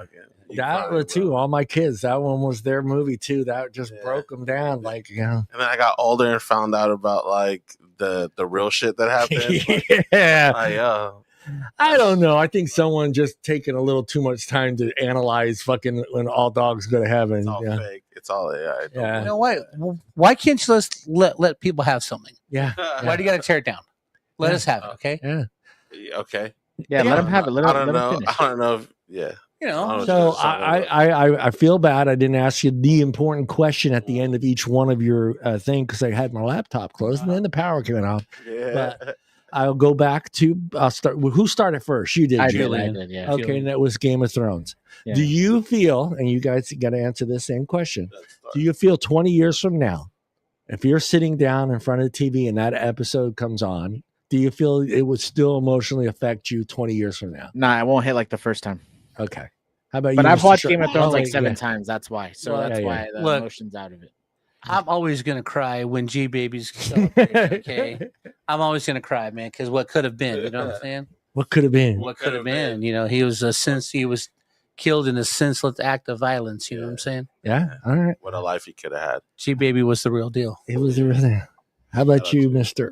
Art? Oh, Endgame. Yeah, I'm always crying at Endgame, dude. Yeah. No matter So what. 20 years from now, 20 years from Art now, sitting in his lazy boy. dude. Can you imagine The that? TV's probably floating by then. It just kind of floats around. Yeah. It's just ingrained in my It's skull. Like that'd be fucked up. No, I don't want that. I don't want that. Yeah, there's a little grandkid sitting on his lap. Papa, can we watch Endgame again? Art's like, okay, I'll be strong. But if it's embedded in your brain like a TV and you lose the remote, can you imagine walking around all day long with that playing and you can't shut it off?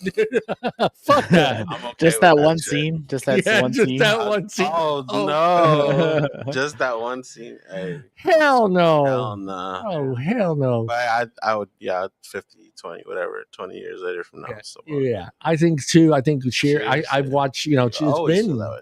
20-something Yeah. years with Cheers, and I can still watch that episode on. I think Cheers is still on. No, it's not on Netflix. It's on Paramount. I think Yeah. No, But, it'd be on not Paramount. It'd be on Peacock. Peacock, and it still hits me. You know, I go sometimes. I'll jump around. Cheers. Like that's what I do now with Cheers, and the same with Office. I need to see a specific episode. I don't watch it from beginning to end again because Oh, I've done really? that like 2 or 3 times already. So now it's like I want to see that scene. Like Mhm. the other day, I wanted to see the scene of Seinfeld with the pole. With the pole. With George's dad with Christmas. Oh, Festivus. Festivus. Festivus for the needed rest to- of us. Yeah, I needed to see that. So it's just like go to Netflix. I Yeah. go to Google first. What's the episode? What number it was? And I go and do that. So yeah, I think like even 20 years from now, if I see that episode of Cheers on TV, Yeah. I probably cry more because now that's you're a for lot sure. older. Yeah. You've lived a longer life. Your friends are passing away around you. Bro, if I see Endgame 20 years from now, I'm definitely crying. There you go. Yeah. Hell yeah. But I'll say with the Naruto one, yeah, when I was watching the specific scene that I was talking about to do research for the show, I did almost cry again. Yeah. Are you, Mrs. Art. are you going to question that, Julian? What?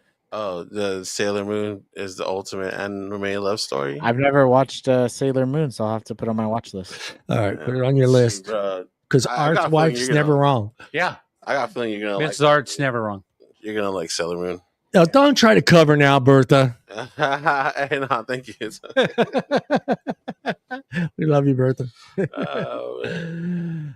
Yeah. So, Julian, anything else you want to share? Is this a must watch for our fans out there? Fuck yeah. I would say, yeah, like- that's an easy watch. It's one that everybody would, for the most part, most people say that it's a good one. You can skip the filler. It's one of the probably most popular Tom. animes that anyone. Tell them ever how many watched. episodes. All right. Now, without filler taken out, there's like 700-800. But if you take the Jesus filler out, it's not that Christ. bad. If it's like 300-400 episodes without the filler. See, that just shows you, Bob, the work ethic. Dedication. Yeah, bro. Loyalty, bro. Loyalty. It's not loyalty. They're getting like 50 cents an hour over there. So- I don't know what you're talking about, dude. you know what I'm saying? It's Well, like like here the we fans- have like at Fans love most it. 23 episodes. Yeah. Like a hit TV show has usually about 20, 23 Yeah, episodes. 23 a year, yeah. And if there's something Yeah, going so on, it's- you'll get it's like what- 8 or 9, like whatever. Yeah. But But together it's 720, but a lot of That's it a is lot. filler. A lot of it's filler, though. A lot of it's filler, so you can skip a lot of it. Well, okay, so That's just like Law and Order ran for 20 years. Yeah. The original Law and Order. yeah. Look at Simpsons. dun, I think I've seen every South Park. every episode of Law and Order I've seen. But Because also, we used to watch the repeats. Yeah. And when my brother lived with me, we'd be watching and I'd see the first scene and I go, I know who the killer is. Yeah. And my brother goes, shut the fuck up. I will. Okay, it's a great episode. Yeah. Damn, should have been. I hate those detective, people. bro. I hate It's those people. 700 episodes across two different shows, though. It's 2 different shows, Yeah. No. Yeah. but they're included in the same story. And so- anime is not easy to put Yeah. together, dude. So No, you got to write it, and then you got to draw it, then you got to draw like, it. And you're getting 50 cents an hour. Yeah, well, yeah, of course. You know, it's the kids in the factory, bro. It's you know, 8 years old. Go to work for Nike. Oh, do I have to? No. I third grade. I third grade. And Let's what's go. all right, like anime, what's the deal with, every character is do Chinese people just like Japanese people. Japanese people, always most like blonde hair or yellow, yellow Well, I'm assuming is blonde.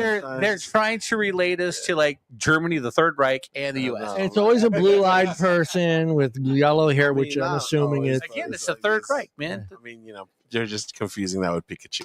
So let's go. Pikachu. All right, Mr. Sharp. Next one. All right, Bobby. so Rebecca got the restroom. this one came out in the late 60s or shit. 70s, I believe. The original Brian song. The original The Brian original song. Brian song. Never seen it. No. Here, John, go back.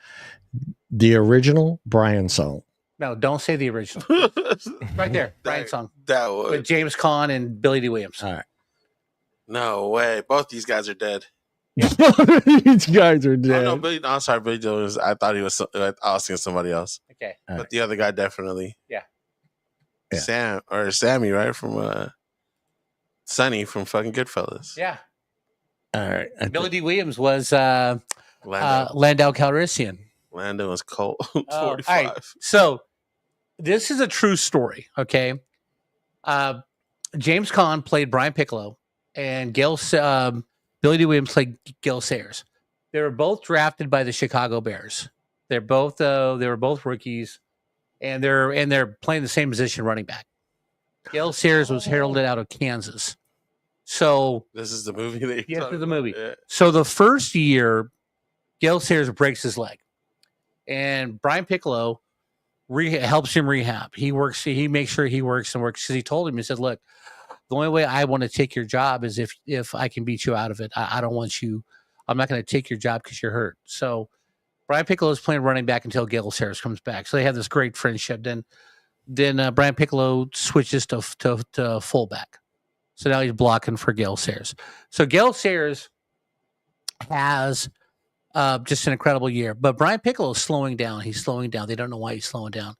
Then it comes to find out that Brian Piccolo has cancer. Right? So Gil Sayers is trying to, group one of the best scenes is they're all in the hospital. They're visiting Brian Piccolo after the game, and Brian Piccolo looks at Gil Sayers. He goes, "Look, dude, do me a favor. Next time you dedicate a game to a fallen player like me," and then he pulls up the sports page. Make sure you win the game. The Yeah, Bears make lost sure you that win the game. Yeah. The Bears lost that game. Yeah. So Gil Sayers wins an award, and at the award, Brian Piccolo had just died, and he's crying the whole time accepting because he wants people to remember Brian Piccolo, how he lived, blah, blah, blah. And as Billy D. Williams is giving this speech on Brian Piccolo, there's not a grown man over 25 who is not crying at that speech. Yeah, I'm serious, man. Every time I see that speech, You seen this movie? I've never seen this movie. I've never Sounds seen this movie. I'm telling you right now, I'm going to watch it though. I guarantee you it'll be on that top 20 list. Yeah. Sounds like Beaches. Ever seen Beaches? Dude, shut up. Beaches was on my short list, dude. Beaches was on my short list. It didn't make the cut, but Beaches with Barbara Hershey and Bette Midler. Bette Midler. Yeah, that movie's fucking sad, man. It is. It is sad. It is. I've got one sadder, but Beaches was on my list though. Oh yeah. If I'm going to put one sadder than Beaches, I'd have to go with Fried Green Tomatoes. Fried green tomatoes. That scene where they just, come on, man. Dude. Look, when I get to my third one, What? and you hear the third one, you're gonna go, mother. I'm sorry if the spoilers are those that hadn't seen Fried Green Tomatoes, but I've seen Frack Creek, to be honest. Yeah. That didn't get you. That scene didn't get you. Mallory.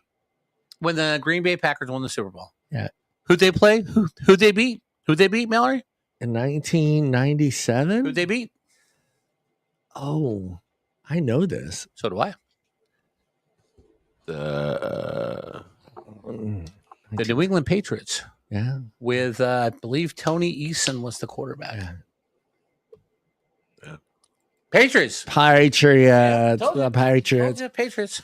Yeah. I mean, this, and it does make it more of a, what do you want to call it? You know, it really gets Yeah. because you know it's two actual players. When you see Yeah. a true story and you know these athletes and you know Mhm. what that athlete went through, it kind of it's a little extra. You know, maybe you teared from both eyes instead of just no. one. I was full on crying. It was just no, there's just no little. Even if I watch it today, I haven't seen it probably in 10 years. If I would sit down and watch it again, man, I'd be like,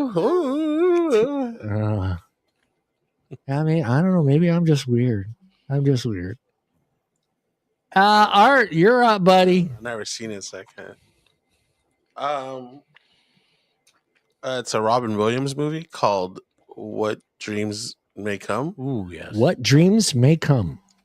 And Bob, does that movie make you cry every time? This good one. Yes, Brian song. Yeah. Oh, that's a video. Can't do that. Do that one. That good one. Sure. I mean, you can just do the title of it. Oh, you want me to do the title? I mean, just do the cover. All right, yeah. I'll do the title because they're usually small. That's why I don't do the title. Oh. All right, I'll do the title though. Yeah, I mean, all that stuff is cool. But like Hey, the painting big of ones them and hurt. The big one. oh my god! That's what she said. That'll make you cry. The big one will make you cry. I don't know, John. You do it. You want me to do this one? Sure. Yeah, that one's great. I did the Have you title. seen this movie? Yeah. I did the title. Oh, yeah. Cool. You seen this movie? Anyone? I've No, not seen this haven't, movie. but I'm reading the line where it says Chris Nielsen dies to find himself in heaven. I want to see what else. Oh, it's one of those heaven movies. I want to see what else is going on. Oh shit! All right, hold on there, Mr. Art. Oh, wrong button. It doesn't happen every time that I push the wrong button. Mrs. Art with dreams. Mrs. Art, did he cry like a little boy? Yeah, she says she cries every time. He cries every time.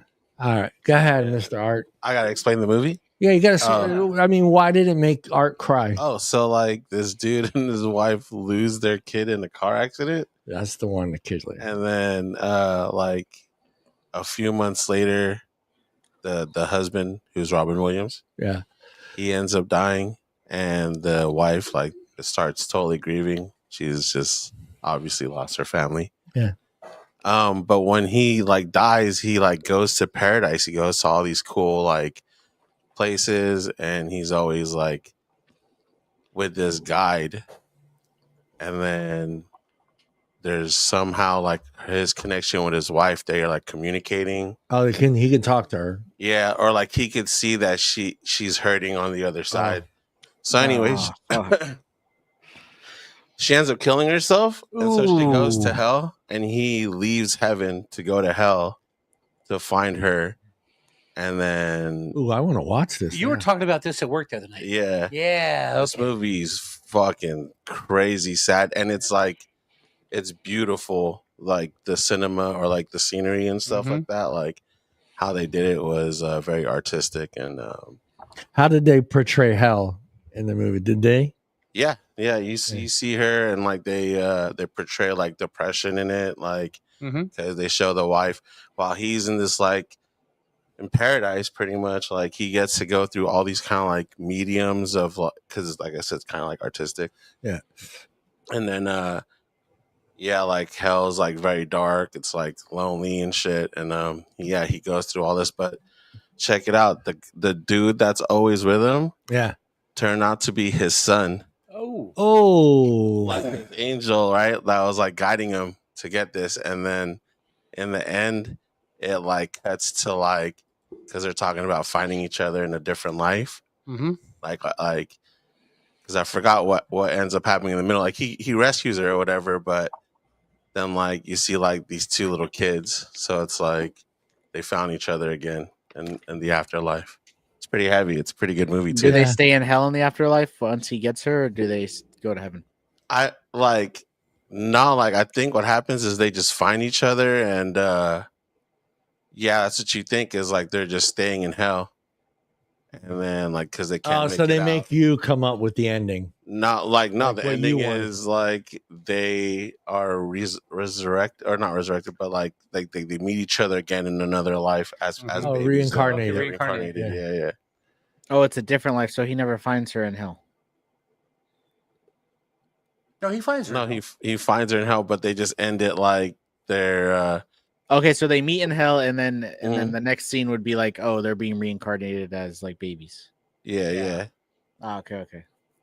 They do a reincarnation type of situation.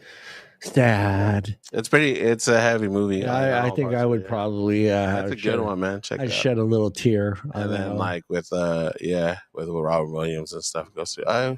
Cuba Gooding Jr. is in. I forgot about that. Yeah. Again, you see this movie 20 years from now. Oh hell yeah, bro! It's Now, still- I cried before I had kids. Before I, like, and then if I see, I've avoided seeing this movie for did you cry? time. Did you cry? All right, this is a question I like to ask the dads that are in the room. Actually, Okay. did you cry? Sorry, Mrs. R. Did you cry? I'm saying sorry now before I ask you the question. I cried through the whole thing. No, wait. Okay. This is kind of, you got to answer this kind of right. Okay. There's no right answer. Right. Yeah. Did you cry because you were seeing your child being born, or did you cry because the pain that she was going through? Oh.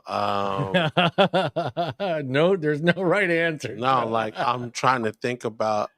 I honestly I didn't cry till a couple like the next day when my kids were born. Yeah.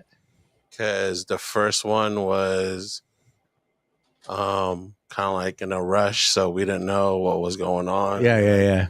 They like took her back, like I was holding my kid, but I don't know what happened with my wife, so Yeah. that was kind of like hectic till like all the adrenaline like kicked out. It had to have been like the next day where And I it kinda, hit like, you. Yeah. I'm a dad. I gotta And grow then- up. Oh, Holy I shit. gotta grow up. That's crazy. no, a lot of guys go through that though. It's just like once the child's born, it's like, man, I got to get my He shit. didn't together. cry. He laughed when my second was born. I did. And I said she's Asian. She's Asian. The nurse looked at me, who was an Asian nurse. She looked at me mad crazy, like, because I was just like, oh my god, she's Asian. She's Asian. And you're like, yeah, hello. How did that happen? What the hell happened? Mrs. Art cheated on Art. Oh my god. How did we get it? He's looking at, how's this kid Asian? It's because when Dude, Art. when we found out it was gonna be, when we found out she was gonna have another girl. We at least I had the thought of like, oh, she's gonna look like my oldest one, which like they do look alike, Yeah. but my oldest one kind of had like A little bit more mom. more mom. She was like blonde hair, more like dude. When my second one came out, That's Asian. I want you to imagine an Asian baby. No, I don't. And that's what happened. Like that's like she like it was like, holy shit. They did when they're little, they look totally different. Yeah. but- I was for me like, okay, I'm brown hair, brown eyes, but my wife is, green eyes, blonde hair.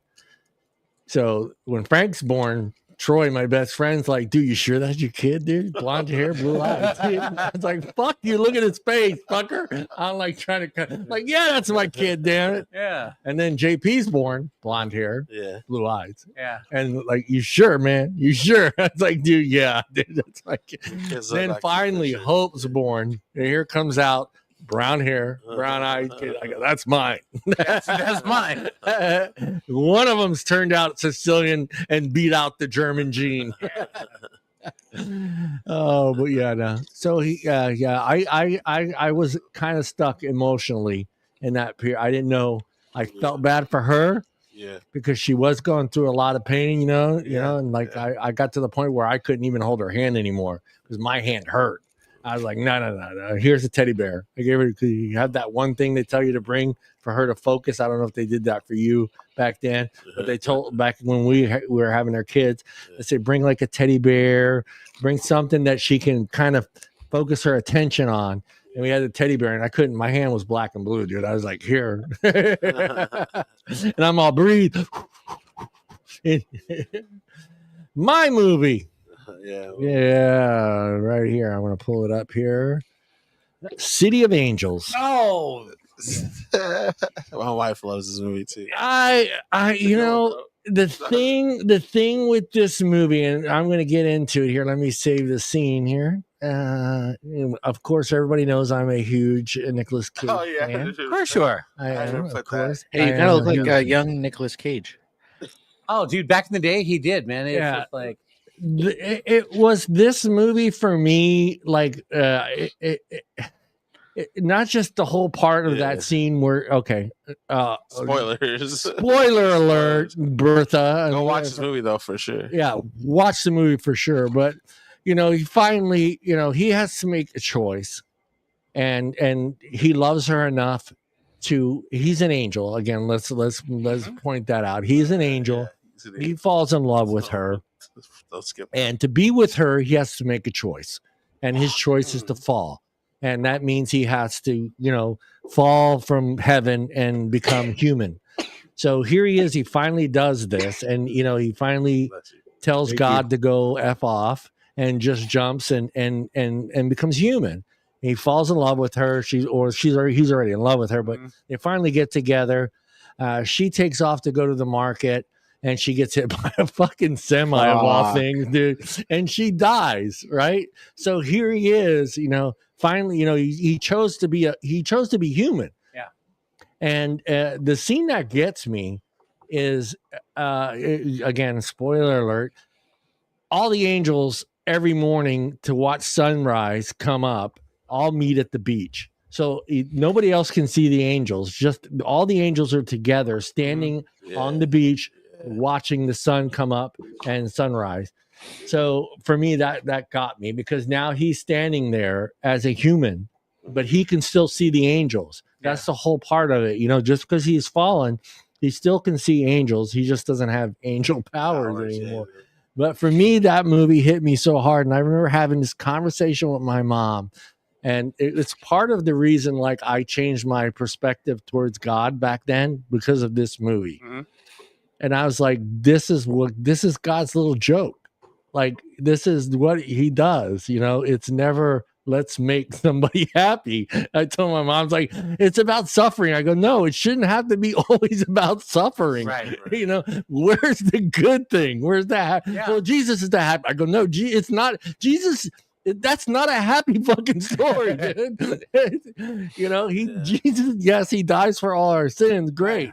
But yeah, you know, did Jesus choose to die? You know what I mean? Did he? Or was it already planned out, like God's little game? So for me, that hit me hard. It's just like, here he is, makes, you know, a decision that is huge. I mean, to decide to be human and not be an angel anymore, and because of love. And then, you know, here he is now, human, and God ripped that away from him. Yeah. And it's just like, okay, now you're human. Now you're going to have to live that suffering. You're going to have to live life without her and go on with pain. He's going to feel pain for the first time in his life. He's going to feel anger, all these things, that emotions that angels don't have. He's now going to feel, and he's going to have to live that all out now. Yeah. So yeah, that movie hit me so fucking hard. And I was just like, and again, other things, personal things were going on in my life with my wife at that time. So for me, it's just like, I felt like Nicolas Cage, because there was a point in time in my marriage where I felt like I was already going to be by myself by the time she turned 40. Yeah. Because I didn't think she was going to make it to 40. So for me, and then like, oh, okay, that's how I felt. Like, that's my punishment. You know, I find love, and then now God's going to rip it away from me. Yeah. I'm already getting ready a little emotional right now. You know what? I'm going to say something that's going to get me in trouble, but Go ahead, I don't Bob. give a shit. Do it. Should we do a Just do shot it. first? No, yeah, Should you we know, do I Yeah, don't know, do a man. shot. Do a shot Yeah. first. Yeah, do a shot. Let's go Jack Daniels. Jack Daniels. Let's go Before Jack Bobby Daniels. gets himself into We some have trouble. we have enough. We have enough for everybody. I'm going to get myself in trouble here All right. with everybody who is. Don't fill that fucker all the way up either, Bob. That's a bigger cup. Yeah, that movie, I mean, for me, and it's a bad part of my life because it changed my perspective of God. It's just like, I felt like that's God's joke. All right, Like, well, hold on. yeah. Let's take this shot, and I'm going to say Yeah. what I'm going to say. Yeah, yeah, Let him finish. Let him finish. yeah. John? Let him I'm worried about Bob finishing, dude. Don't worry about Bob finishing. That's what she said. Let's go. Bob's always gonna finish. There you go. Oh, God, Jack. Oh, shit. Hey, hold on. Pause. That's what she said. Come on, everybody do the Ric Flair. Ready? Woo! Woo! Hey, saying "Oh God, Jack John." That's what she said for Right. sure. All right, so sometimes I feel, especially after hearing this and stuff, Yeah. God's a dick. God is a dick, dude. Dude, that's how I felt. Yeah.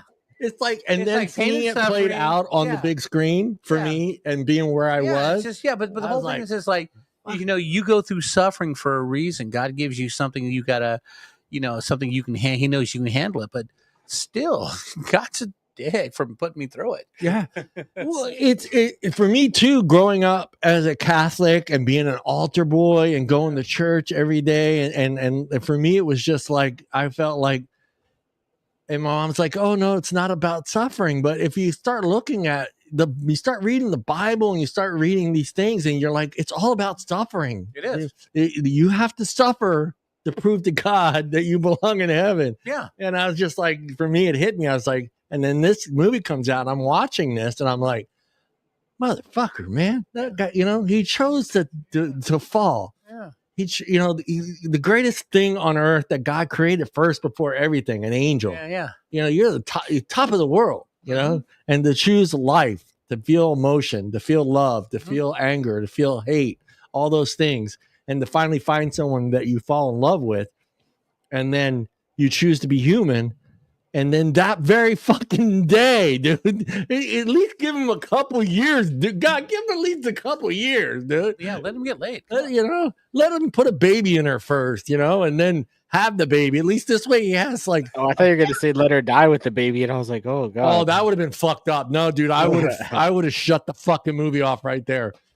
But yeah, no, dude, that's how I felt. Like I was like, motherfucker, man. Let me start directing movies. I would have made you cry. It was. For me too, and like You gotta Bob will watch this agree movie, with me, Julian. and I think Watch it. all you guys will agree with me on this one.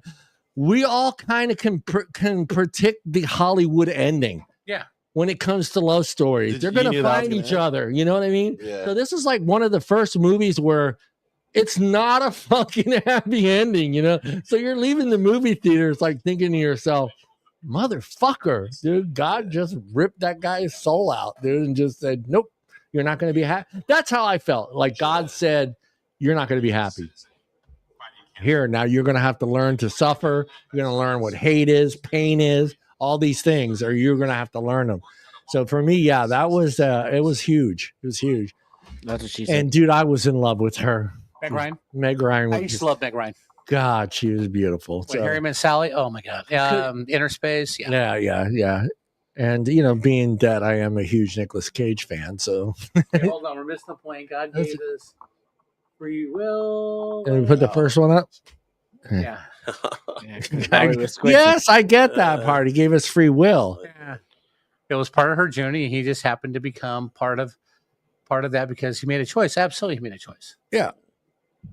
Yeah, but you would think, okay, I know this is a big stretch here. It's like Captain America. Yeah. But you would think that God had a little more I don't want to say respect or pride in that the fact that he made angels first. Right. These are the perfect beings of light. And who knows how long, I can't remember. He says it in the movie, but I can't remember how old he truly is. Mhm. So let's just say he's been around for 1,000 fucking years and has never felt love before. Right. So here's love. You would think God's like, hey, you suffered enough. You suffered 1,000 fucking years not knowing what love is. Yeah. And to find one specific person out of billions of people on when Earth. Did this movie come out? Dude, 80... 90s? No, I don't know. So it would have been at least 1,900 or whatever years. Whatever else, you know? I mean, there's a few billion people on the planet at the time. Yeah. And for him to actually find someone that he truly falls in love with and totally relates to, and because of her kindness, he falls in love with her because of her kindness, you know? So for him to, you know, just all of a sudden be just like, have everything that he truly wanted, you know, as a human being, to feel pain, to feel anger, to feel love, all those things. And now he has it. Jesus Christ. I mean, give him a fucking week, dude. Don't do it the very next day, dude. And he's sitting there waiting for her to come back, and he hears the truck accident. Dude, in a semi. Could you pick something smaller to kill her with, dude? God's like, fuck you, you're dying. They had to make sure that she was dead. They had to make sure she was dead. God said, you know what? Let's see. Or the writers are like, should we get her? Should it be a semi, a bus, a school bus? What can it be? Trash truck, whatever. And she was a nurse. She was like saving lives. She's a doctor. She's a doctor. Sorry, yeah. And she's riding her bike too. She's on her bike when she dies. And like it begins with her going to work, riding her bike, saving a life, or like something like that. Yeah, or like I think someone dies on her. Right. He shows up because that person's supposed to die. Yeah. And he shows up always to give them something peaceful to send them to heaven. So he shows up to, I don't want to say he's the Green Reaper, but he's kind of like there to comfort that person, to make them understand that they have passed away and that they're going to heaven. Yeah. It's a heavy movie, bro. It's a heavy movie, dude. All right, what's your second movie? I thought I did. We were the second one. Didn't you do your? No, Endgame was your first. No, and then he did that's right, Rob Williams. Come on, Julian, your third movie. Yeah, you're we're on my third now. All right. Yeah. So this one, it's a movie. It's an anime movie though. It's called The Silent Voice.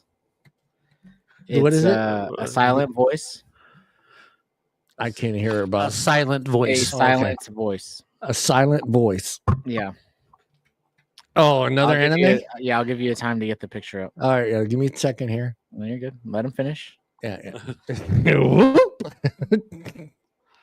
Always let John finish, you know. You're gonna be a while, brother. 3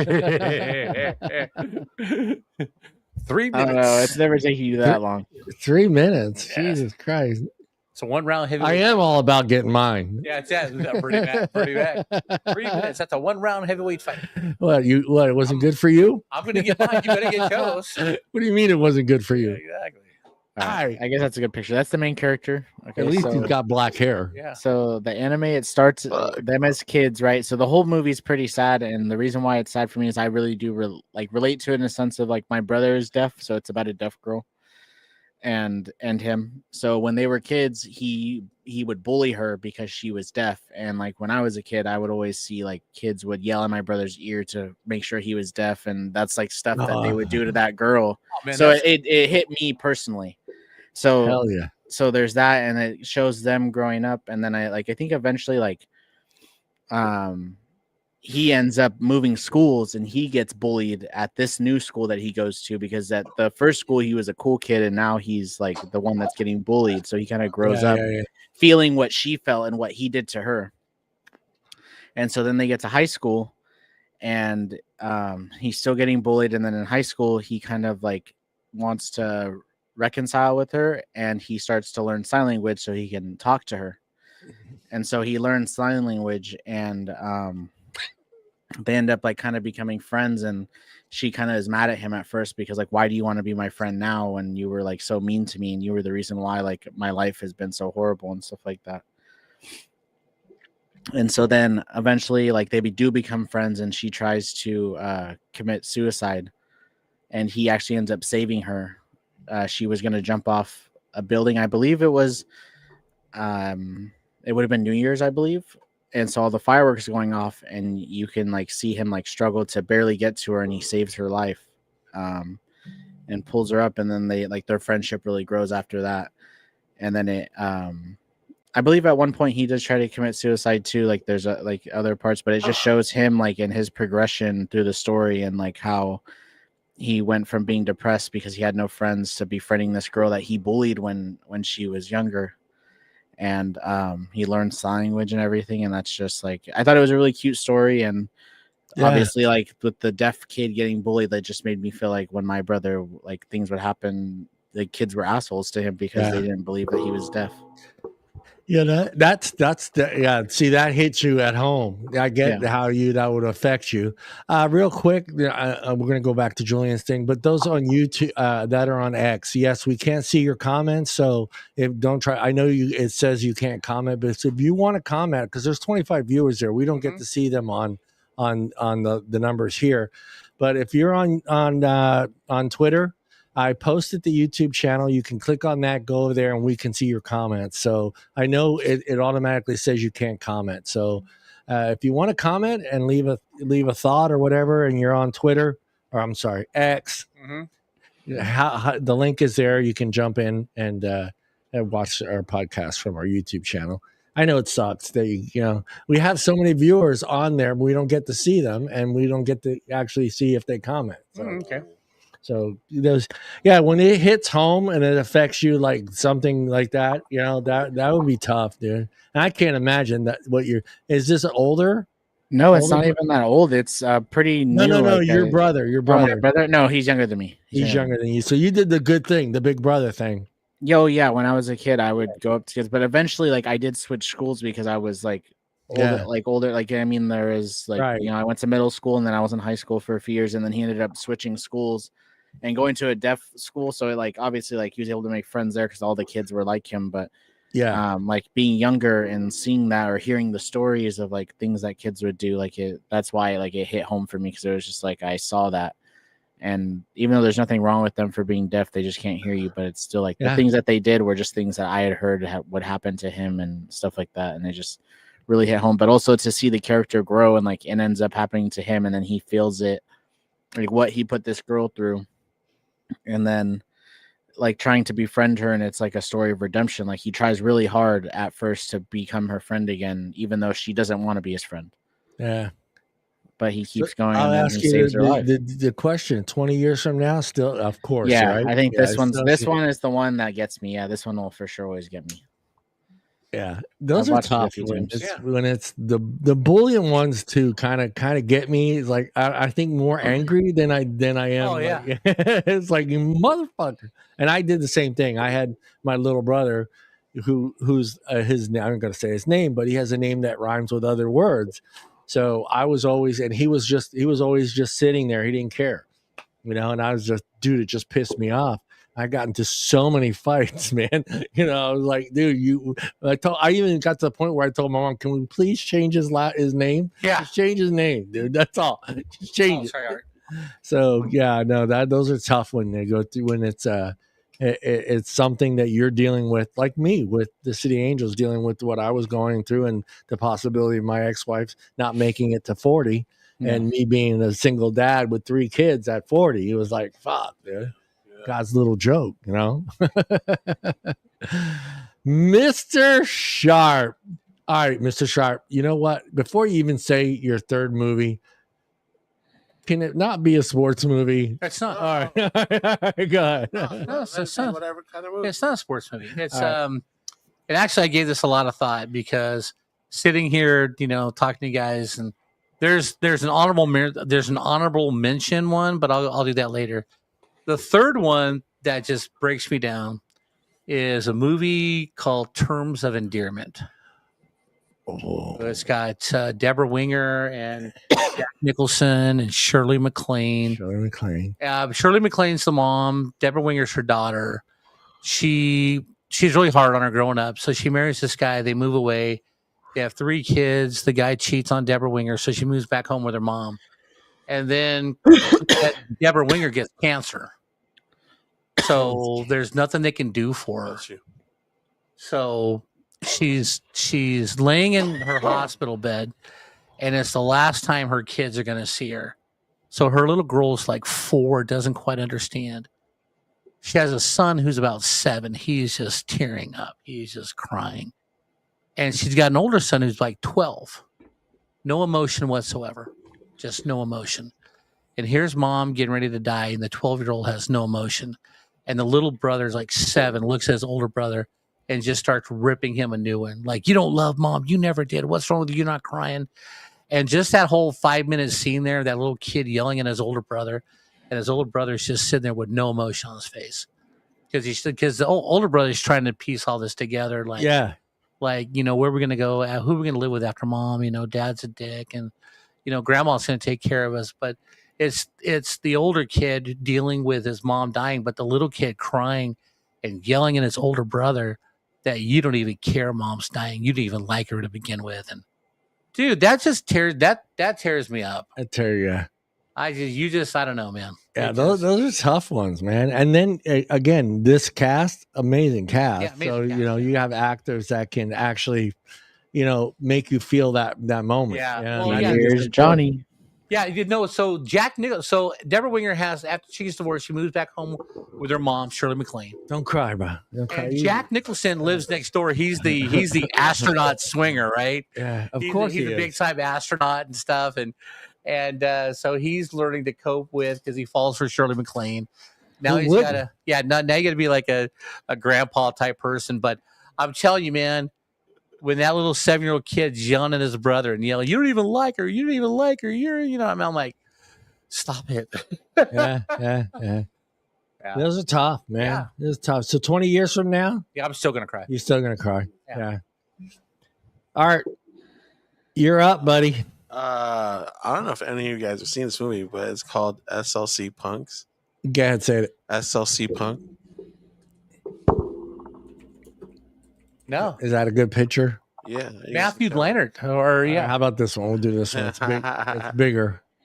That's what she said. Johnny likes the big ones for sure. Hey! What do you mean, Johnny likes the big one? That's not my department, man. yeah, Matthew. Oh, that's Leonard. what's his name? Yeah. That's the guy that plays Shaggy, right? Shaggy. Yeah, that's Shaggy. That's he was in Summer Pitch. He's been in a lot of movies. Yeah. He was in Trouble with the Curve. He was the dick. So Well, his homie dies at the end. That part always gets to me. That's it. Come on, build up the story at least. yeah, even your wife's like SLC Punk. Yeah. Mrs. Art, apparently you've seen this. Art, can you share? Did he cry? Did he need? All right, let's do boxes of tissue. Did he need one through 5 boxes? How many boxes of tissue did Art need while watching this movie? Share that with us. You tell me your number, and we'll see if she comes up with the closest one. First of all, that's such a crazy. How many boxes of tissues? 1 through 5. That movie. I'll say 5. Okay, Ooh, 5 crap. boxes of tissue. That hits emotions, huh? The ending hurts. Like halfway through the movie starts hurting, bro. Okay. Why? Come on. Spoil it for everybody, dude. Oh yeah, fuck Yeah, spoil. Don't worry. You guys need to watch this If movie. they're watching this show, they know there's going to be spoilers. They're just like 2 punks in Salt Lake City, and they've been like friends for like ever. Whoa! Time out. Punk rockers from Salt Lake City. Those two don't go together. John, the title SLC, Salt Lake City. Yeah, I know, but punk rock, Yeah. Seattle. That's why. Salt Lake City. Salt Lake City. Yeah, that's what makes it funny. Were they Mormons at one Pacific time? No, I don't think so. Okay. No, but it's just like a tale of like it's one of those coming of ages movies because you see them like starting off very young, just like wasting their life, and then you just go through their adventure, and in the end, like one of their homies like ends up becoming a bum, and like that's happened in my life. That has happened in my life. And then like he starts feeling like the growing pains of like adulthood. Yeah. And then his homie dies in the end, like ironically, because he never takes drugs or anything. He had a headache and took like some pills, but he would always drink, and so he OD'd in the end. Oh, I get it. Okay, so it's kind of like you and your best friend. Yeah, I guess. But like Not, yeah. Yeah, that's the same No, story for me yeah. with my best friend. Yeah, he just passed Treasures, away yeah. from just fucking drugs. Yeah. Yeah, just wildered away. So it's one of those coming of ages movies. It's pretty sad. He said 5 boxes of tissue. How many boxes of tissue do you say he needed done? You're such a crazy. I know you, dude. All right. Yeah, I said 5. I said 5. 20 years from now, that's going to kill you, huh? Oh yeah, always. That movie is embedded in my soul. Have you seen that movie, Julian? No, but I'll definitely give it a watch. Yeah. All right. My third movie. Hold on. Coyote Ugly. Coyote Ugly. Come on, man. I like this movie though. I'm not gonna. Yeah, I like be it, upfront. But I'm gonna guess it's not sad. Of course, you guys like this movie. Come on, man. Bridget Moynihan, Piper Perabo. Come on, man. But it's just the way Bob said it. Oh yeah, we all like this movie. It's a good Tyler story, Banks. bro. It's a good story. I mean, look at Bridget Moynihan. You know what her claim to fame is besides being an actress? I don't know. That's Tom Brady's oldest kid's baby mama. Oh, that's he got her right. pregnant, and then he dumped her to go be with Giselle. Yeah, that's right. Yeah. He knocked her up, and then he dropped her, and he went to go be with Giselle. What a dick. Right? I cried when they were gonna lose the bar. Oh man. You've been in that position before, huh? You're like, yeah, I remember. I like these beautiful women need to dance. Give them their bar back, dude. John was like, it's bringing back Cheers memories. Like, Oh, Hey Mallory, that's a good movie. That's a good movie. The Junction Boys. I'm kidding about Coyote. I thought it was Oh, really? funny in there, Yeah. just to lighten up the mood a little bit. I mean, who doesn't want 4 Yeah. beautiful women dancing on a bar? when was the last time you seen this movie? About 2 months ago. There you go. 20 years from now, are you still going to be watching? 20 years from now, all 4 of them I wish were my girlfriends. Absolutely.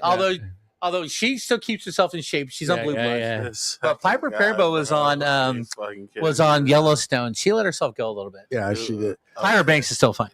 Yeah. I wouldn't. I wouldn't. I again, Bob knows this about me. I don't cry in movies. I have to feel this emotional connection. And the movie that I truly, I'm just joking with this movie, but the movie that really got me is 7 Pounds. Okay. And Bobby, those 4 women are in front of you. What are you doing?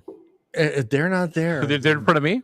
Yeah. if they're full of women or in front of you, Well, first thing I'm going to do is buy them all a drink, yeah, fuck for and sure. then we're going to have discussion to see who wants to ride Space Mountain. Yeah. No, yeah, for me, that movie, again, I have to have some sort of emotional connection with that movie in my life. And for me at that 7 time, pounds, 7 pounds. this movie came out. It was about the same time as my wife waiting for a kidney.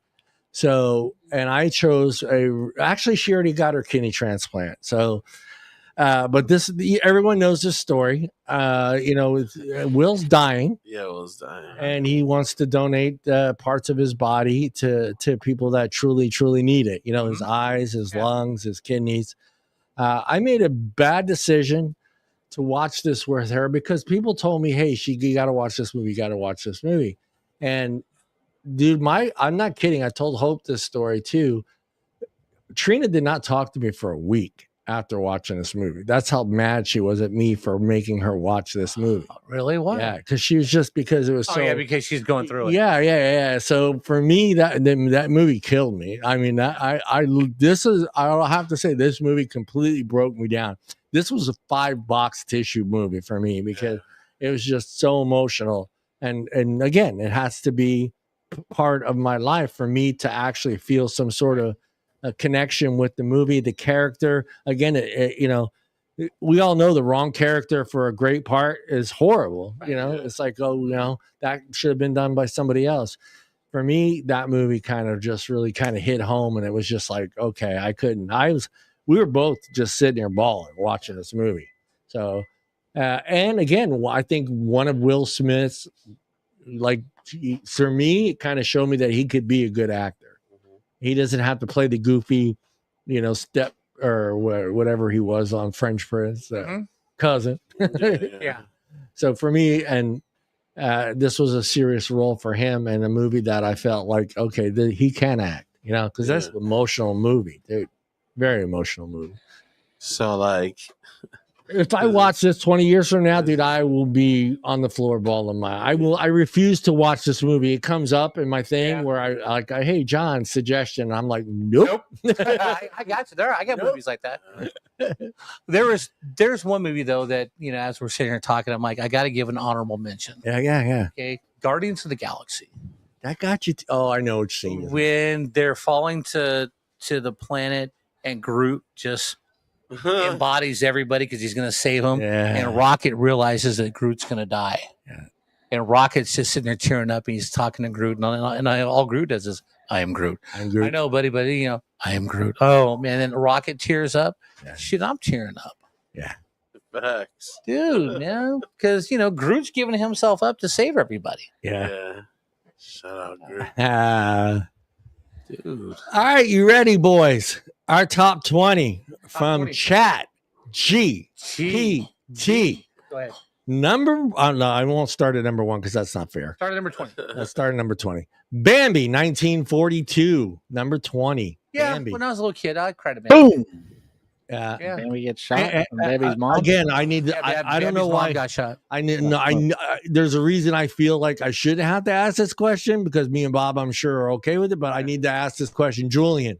Have you seen the movie Bambi? Yeah, I've seen Bambi. Okay, you know what I'm going with it, Bob. Yeah. Art, have you seen Bambi? Yeah. All right, thank you. I've seen the mom get smoked. All right. Number 19, A Walk to Remember, 2002. I don't know. Yeah, that's the one with never seen it. The kid's name is Landon, right? I've not seen this movie. A Walk to Remember. Yeah, my nephew. Oh, okay. Love story. Yeah, my nephew even actually named his kid Landon after this movie. Landon. I like that name too. Yeah. Julian, have you seen this movie? No. Art? No, I have not seen this movie. It's a good movie. 18, I'm kind of surprised that it's in there, but it makes sense. Good Will Hunting, 1997. Oh, dude, I love Good Will Hunting. Did you feel like you cried in that movie at any point in time? No. Julian, I'm going to ask the question. Never seen it. Wow, you need to watch that. Yeah, watch Good Will Hunting. You need to watch that movie. I'll put it on the ever-growing list of things. Honestly, put that one first. Didn't Robin Williams win like Best Supporting Actor Oscar for that movie? Yeah. Live a little bit before you watch that movie, bro.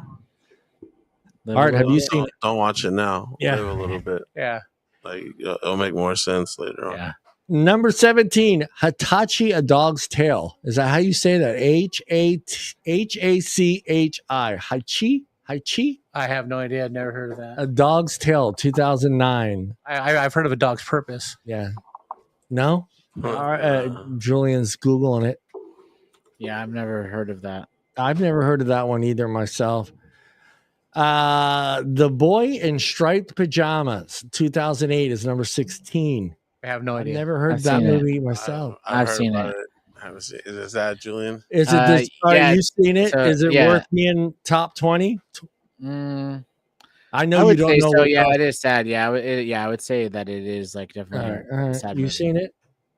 I haven't seen it. Okay. It's about a kid that is in a concentration camp, and that's what I kind of feel. Yeah, when he said striped pajamas. Yeah. I'm thinking like he's Jewish and it's like World War II. A little German kid like befriends him from outside, and then that movie. Yes. Yeah. Okay, I haven't seen it, but I've heard about that movie. Okay. Number 15. I've seen it. I'm sure Bob has seen it. I don't know about you two. $1 Million Baby, 2004. Dude. Oh, man. That was going to be his number 3, but... No. I never even thought about that. Oh, even, what's it called? Mallory said that one. Yeah, she did. Yeah, that's a great movie, man. Ew. And then, God, her parents pissed me off because they've been in town all week. They're like going to Disneyland and stuff. She's laying there paralyzed and stuff because that chick blindsided her in that fight. Oh, man. Number 14. I have a little bit of controversy of this movie because everyone feels a little different about the end of this movie. And sometimes the person is a villain. Sometimes she's not. Yeah. But we're going Forrest Gump, guys, 1994. I love Forrest Gump. All right, I'm going to go. We're going to dig. Everyone's seen Forrest Gump. Mm-hmm. Yeah. All right. Your perspective on her. Oh, dude. At the end. Yeah, you know. Come on now. Be honest. I'm not even going to put my finger on the mute button. She's Bob. sick, but you really can't. You got, man, she was in a bad place. Man. Being molested by her dad. Hold on. Time out. I've never seen Bob try to run around the barn on an answer for this show. And I feel like a politician, huh? It took Forrest Gump. You feel bad that she died, but she wasn't a really good person. No. For a long time. But she was addicted to drugs in the fast life. But you got to look at how she was raised. Right. I get that And part. like Forrest Gump was probably the best thing to happen to her. And once she realized that she was sick, hey, I need to get my son to his dad. But yeah, you didn't root for her. Well, you kind of want to root for her at the end after it was over. But during the film, you didn't root for her. All right. Here's the debate that gets argued with this fucking movie at the end. She knew she had something. We don't know what it is. Yeah. HIV, AIDS. Everyone assumes it's AIDS. Yeah. And she sleeps with Forrest. Uh-huh. Gets her pregnant, knowing that she has AIDS. Yeah. And has a child. I don't know. Maybe she got AIDS after she slept with Forrest. That's even gross. I hate that even more. I hate her even more for that. Yeah. She's sick. she has. That's why she comes to Forrest. Yeah. She had. They don't specifically say what she has. That's so they already had the kid. No. This is when Forrest is making the kid. Making a kid. So she was already sick. Comes back. After. She was already sick. No. She was sick before she came back to Forrest. That's why she came back to Forrest. So that's what I'm saying. Yeah, she probably gave him something. Yeah, so you don't know. You don't know what she has. The movie never discloses the information. She just has something that's going to kill her. Period. She dies from it. Yeah, it's HIV or AIDS. Like I don't like. Right. Yeah. So you have to go with the times. Well, no, people don't die from the clap art. Yeah, you got to go back to the times the movie is coming into.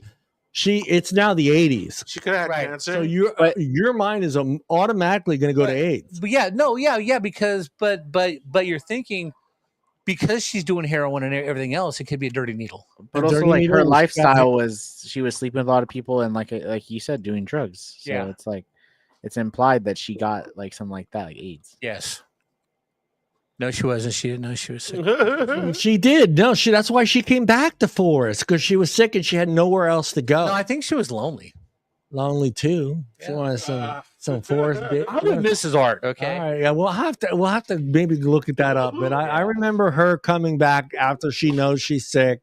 And he's taking care of her, so he knows she's sick. Come on, guys. Well, that's after the baby though, because no, she came home, or I forget how they hooked up. She came home.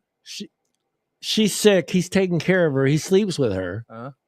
Has the baby, and then he comes. Then you see the scene where he's sitting at the bus stop. Yeah, life is like a box of chocolates. Life is like a box of chocolates. You mean to tell me you're the president of Bubblegum Shrimp? I sure am. We got you know what you're gonna get. 20, we got 20 bucks. Yeah, you know what you're gonna get. You know, hey, she got some Forrest dick. Yeah. All right, let's go to number 13, a movie I picked and didn't pick for one of my movies, but it is a heart-touching moment. Steel Magnolias, 1989. Yeah, never seen it. Yeah. Anybody? Anyone? Chick flick. No, I haven't seen it. Chick flick. I don't watch chick flicks. Number 12 got picked a lot every time I asked people this one, and it came by a lot of millennials throughout this one. Marley and Me, 2008. Marley when the dog dies at the man. Yeah. But yeah, I didn't cry. You know, you weren't a millennial. I'm not. You're which movie? Adult, but which movie? Marley and Me. Oh yeah, I'm sad. Yeah. Owen Wilson. Owen Wilson and Jennifer Aniston. Number 11, My Girl from 1991. Oh, dude, My Girl tears me up all the time. Oh, dude, when he's laying there in his casket. Oh, man. Little girl's going off. Jeez. How about you, Art? My Girl. One tissue. One tissue. There you We go. should have did a tissue rating. Tissue. We'll do a tissue rating at the end. Yeah, tissue rating. All right. Julian's seen it. favorite movie. Never seen My Girl. Yeah. Dude, it's a great movie. Yeah. Julian's favorite movie. Talks about it a lot at work. Brokeback Mountain, 2005. Hey, that's my favorite movie. Is there? It's not the tent scene they're crying, is it? I don't think it's sad. I don't think Okay. it's sad, really. No, I don't think. Yeah, I mean, I've never seen the movie, so I can't. I saw it one time because I wanted to see it. Sure. You wanted to see it? No. Well, yeah, I mean, because if you look, if you're gonna like judge something, right? Yeah. You gotta watch see it. You gotta watch it. You gotta see it. Okay, so yeah, it's not particularly a story I'm going to follow the rest of my life. Yeah. But I just wanted to see it. 20 years from now, you're crying. All right, it who's makes seen sense. it? Who's seen it? I've seen it. You seen it? Have you seen it? No, I don't. Okay, you and I've Julian seen it. are the only two that's seen Yeah. it. Can you please help me, because I have not seen it, and help some of the people that. What scene is the scene that you feel that would have made people cry? It didn't make me cry. It didn't make me cry. It didn't make you. But what scene do you think possibly could have been, or was it the whole movie? Well, so I would say when Heath Ledger has to tell Michelle Williams that he doesn't love her anymore and he's gay. Hey, hush. I think that would be the only thing. Oh, okay. How about you, Julian? Is there a specific scene in that movie that you feel could have made a normal person cry?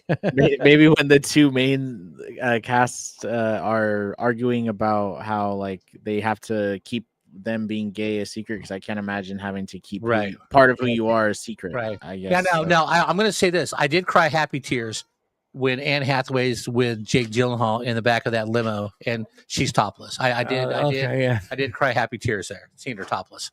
I don't have my buttons. Damn it. Where are we at? Okay, we did that one. Number 9, Dead Poet Society, 1989. Mallory said that one.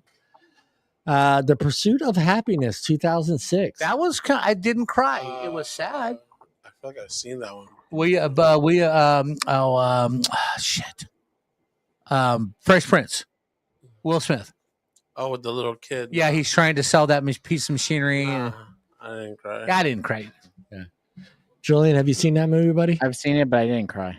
All right. Number 7, The Tearjerker from 1997. The largest grossing movie of all time. I think it's still, right? Maybe Titanic. No, it got beat out. Titanic. I didn't cry. You didn't cry? Come on, Jack. You didn't cry on that scene? No. Why didn't the bitch just move over and let Jack get up on that board? Right? There was enough room for both of them. There was enough room for both of them. She's like, nah, you know what? I don't want to share. Yeah. I don't want to share. Again, they tried to I make have it a work, problem. bro. It didn't. I also watched it. They didn't. They couldn't both be on it. It would start to. All right, whatever, dude. Okay, and I need to get this off my chest because dude, it's a made up story, guys. It's a made up story. People act like that truly did happen, and no. You couldn't do a movie with Prove just that it didn't happen. Prove that it didn't happen. Oh God damn it, dude! We went 2 hours at work fighting over this, trying to explain that there's no fucking big ass ruby. That none of that happened. When they find it, just know you're gonna be. Yeah. When they find it, I'll believe it. It was the Star of India. You just couldn't do a movie about a ship sinking that's going to do those kind of numbers. Well, the ship really sank. I know it did, Bob. I know that part. I know that part of the story is true. But who's to say there wasn't a Rose and a Jack on the boat? But see, actually, there's a character. There is a character on the Titanic. Kathy Bates, her character, Molly Brown. Yeah. She was a real character because they made another movie about that character. Yeah. The unsinkable Molly Brown. Yeah. Because she was on the Titanic. I heard she was a badass. Yeah. Now, granted, great writing, great actors. They sold the roles. I don't feel like I saw that at the movie theaters on day one. Yeah. Damn. It was my first movie that I was pissed off at. I talked about this at work because this is the first movie I had to physically get up to go have a cigarette because we weren't used to 3-hour fucking movies. You know, I was like, "What the fuck, dude?" I'm looking like and back then I was a heavy smoker, but most movies were 90 minutes, 140 minutes. Yeah, they were. Yeah, about between 128 and 142. Yeah, so for me, it's like, it was just enough time for me, and I was like, dude, I gotta get up. Yeah. Number one, I got to piss and smoke. Yeah. So I got to just get the fuck out. Who cares? You're not going to miss much of it. Dude. Exactly. I am not going to be the guy at the Star Wars movie that shit his pants because he didn't want to get up because there's 15 minutes left of the movie. I'm not John, spoiler alert, the ship sinks. Damn it. God damn it. Hey, Bob would have done that. You're just not a real fan. You're not dedicated. Titanic's You don't wear a dope, diaper bro. when you go watch a movie? Oh hell yeah! I'm gonna start now. Fuck, if they're gonna make these movies all 3 hours long, dude. Fucking, I feel sorry for the guy that, like, when I see the guy at the snack thing get a large soda, I'm like, you're brave, fucker. You're brave. Nah, he's gonna miss some of the movie, bro. It's all good. Right. He's Split it with the piss in a girl. That's cup. why. He's gonna piss in a cup, is what he's gonna do. Graves of the Fireflies, 1988. Never heard of of it. Never heard of Never it. heard of Life is Beautiful from 1997. Life is Beautiful. Never I heard of saw Never that. heard of it. Cry. How many tear Didn't boxes? try it all. No. How many Yeah. boxes would you say the normal person would need to watch that movie? Soft people about 2. Hey, Bob ain't soft. Bob ain't ever soft. Bob ain't soft. Bob stays hard. Bob stays hard. Bob stays hard. Bob's favorite movie at number 4, The Notebook from 2004. Dude, John, you gotta watch The Notebook. The Notebook is a great movie. I'm not watching it, but maybe. I don't know. If my daughter convinces me to sit down and watch The Notebook, I might do it. Dude, I love The Notebook. You'll Bob, like it, bro. All right. You all I've seen it? never seen Julian? it. Yeah, You never I've seen the it? Notebook. I've seen the Notebook. All right. All right. Both of you two. Again, just you two. What scene is the tearjerker in that movie? Well, it's got to be the scene at, when she's fighting with Noah, and he's like, "No, I love you," or at the end where they're laying in bed and they both died together. Okay. Yeah, they're damn. both tied together. Yeah, at Yeah. the end is At the same time? Yeah. That's God's little joke right Yeah, there. James Garner and the lady that's who's that's the probably older be version. best case scenario to go. Wouldn't you? Would you want to live like after your partner's died? Right. Yeah, You know, that's It depends. Mallory, you're sick. It depends. or it's like, yeah, I'm gonna live life. He's like, Yeah. Yeah. no. What? I didn't say that shit, bro. but would you want to? So would you want to live after? Like you would want to die No, with your dude, partner? I'd want to die with my partner. Yeah, that. Yeah, I've never seen the movie. I didn't know that happened. Yeah. See, my mom made it Fucking 1 ruined year it for after my us, dad eh? died. All right. Yeah. They ruined it. Yeah. Number 3, tearjerker, Mm. 2009, Up. Oh God. All right, That's yeah, good. all right, yeah, yeah. That one's sad. That one's That fucking got sad. me, man. How many Yeah. boxes are? 3. I mean, Three, at least three. Yeah. Bob, 3. Three. Julian. Like 3, yeah. He's not. He doesn't get to adventure with his adventure buddy. Like Yeah. That was a hard one for their me. adventure book doesn't ever get finished. Like that's fucking sad. Yeah. Did you? I didn't know the whole thing was like he's going to heaven. Did you know that part about it? Oh, like I guess when he's in the house is going up, like that's him going to heaven. yeah. And yeah. so Oh, what, hey, Russell's an Art, angel? Art, you and Mrs. Art, we're gonna die at the same time holding hands. Yeah, hell yeah. Aw, hey, As that's you- cute. As you drive over the cliff like Thelma and Louise. Hey, listening to Creed on the radio. Arms wide open. Arms wide open. open. Doing the Thelma and Louise, man. That doesn't sound too bad. They're when they're going off the cliff. I'm 6 feet from. 6 feet. Nice. Nice, Julian. Yeah. Oh man. Hell yeah, Julian. Julian put that all together, man, right there. Number 2 came out in 1999. It is a tearjerker, The Green Mile. Oh, I gotta love the Green Yeah. Mile. You guys Mile were was a talking sad about one. that. Yeah, I'm yeah. tired, boss. How many boxes, Bob? 4. 4. Yeah, that's a tough one too. Yeah, I'm gonna go 4, Green 4 and a Mile. half. 4, He right was around. innocent. He was was innocent. Free my innocent, boy. yeah. Free my boy. He's just big. Yeah. He's just big. I I ain't would saying say the other word. like three boxes. That's 3 boxes. You have no heart or what? Love the dude? Green Nah, Mile. it's good. I like getting 3 boxes, man. Number 1 came out in 1993. The Schindler's List. Ooh. Yeah, no, not really. I didn't, dude. I almost feel like guilty. I mean, I don't know. I think maybe because it was just so. I don't hate using the word Yeah. pushed on us, but Yeah, like, but Schindler's List, right? So this oh, list man, must let me be get my finger on the button. No, here, no, 'cause you're we- good, you're good. We don't want Schindler's List and all these movies are like everything's like after 1995. right. So it's like they didn't go back because I thought for sure Love Story with Ryan O'Neal and Ally McGraw would have been the number 1 tearjerker. Yeah, And that was like in 1969. I thought Love Story would be, but also I teared up more in Sophie's List than I did Schindler's List. Okay. Or Sophie's Choice. Sophie's Choice. Yeah, Sophie's Choice instead of Schindler's List. yeah. All right. You know. The top 5 from the other online service AI The green. Oh, let me start. Number 5. Uh-huh. Tearjerker for the millennials here. Yeah. The Lion King. Oh yeah. How many boxes? Hey, when his dad dies, that shit's Mustafa, sad. yeah. Mustafa. Yeah. And then he has No? to go up to him, and his No, dad's it- just laying there dead. And then the uncle comes and says, "If you don't leave, Scar, dude, fuck his uncle." Yeah. Fuck Scar. his- Fuck Uncle- fuck fuck that Uncle uncle. Fuck that uncle. It's like Bambi. I didn't. Yeah. It's anime. or Dumbo when they took well, his mom again, away. how old? Like, I don't know when Lion King came out. Then Oh, Lion King came out, Lion King. I think I was still a kid. Yeah. came out in the 90s. Yeah, it did, right, Bob? Yeah, it came out in the 90s. That's what I almost feel like it was 1994. 94. So how old were you in 94, Art? 11. 11. So, okay. -6. I was 32. Yeah. -6. I was 21. Yeah, I was 32. Or, no, it was 24. Yeah. My dad was like 19 at that point. Did Oh, he wow. cry? Did he cry? My dad, Yeah. 19 when I don't know if he saw Lion King at 19. Yeah. Well, the top 5 from the what is it called? Gemini. Yeah. The Lion King, The Notebook, Uh-huh. Titanic at number 3. Yep. Number 2, which I think should have been higher on the other list, Forrest Gump. Yep. Forrest Gump's a sad movie. And again, Green Mile seems to be the choice of all the AIs as being Right. one of the saddest fucking movies. It is that.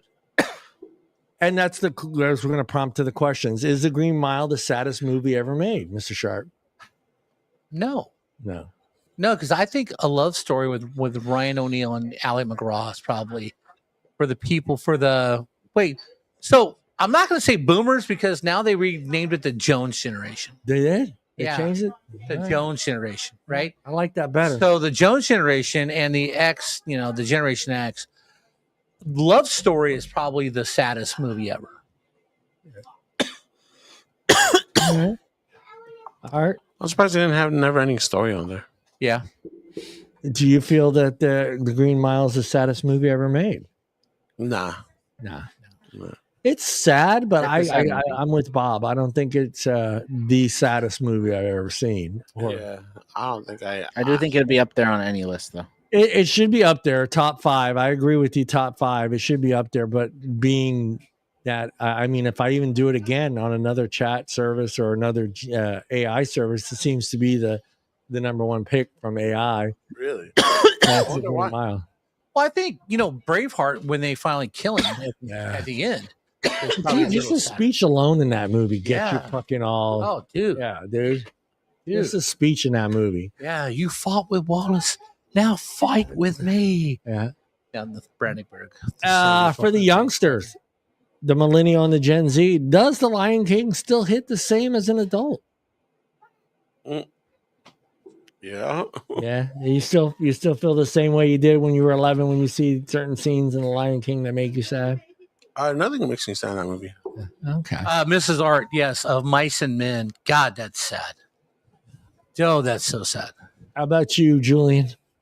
Is Lion King still hitting to this day? Yeah.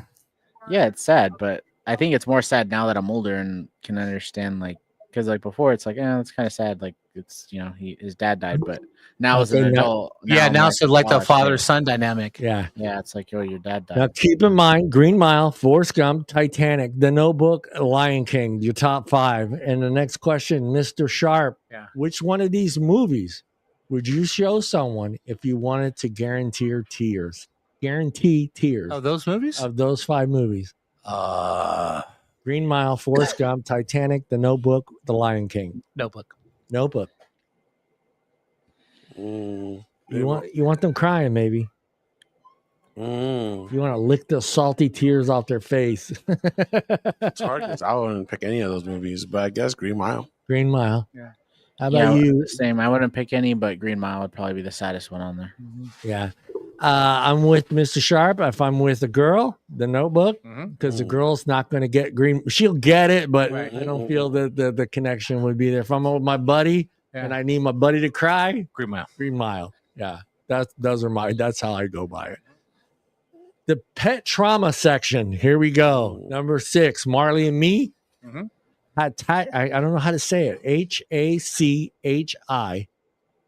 A Dog's Tale. No, never heard of it. Okay, and Old Yeller. Old Yeller, yeah. Those are your 6, 7, and 8 movies. All right, number one. Okay, if we're going pet movies, it's probably not on there. But the saddest, it's not a sad scene; it's a happy scene, but it'll make you cry. Shot.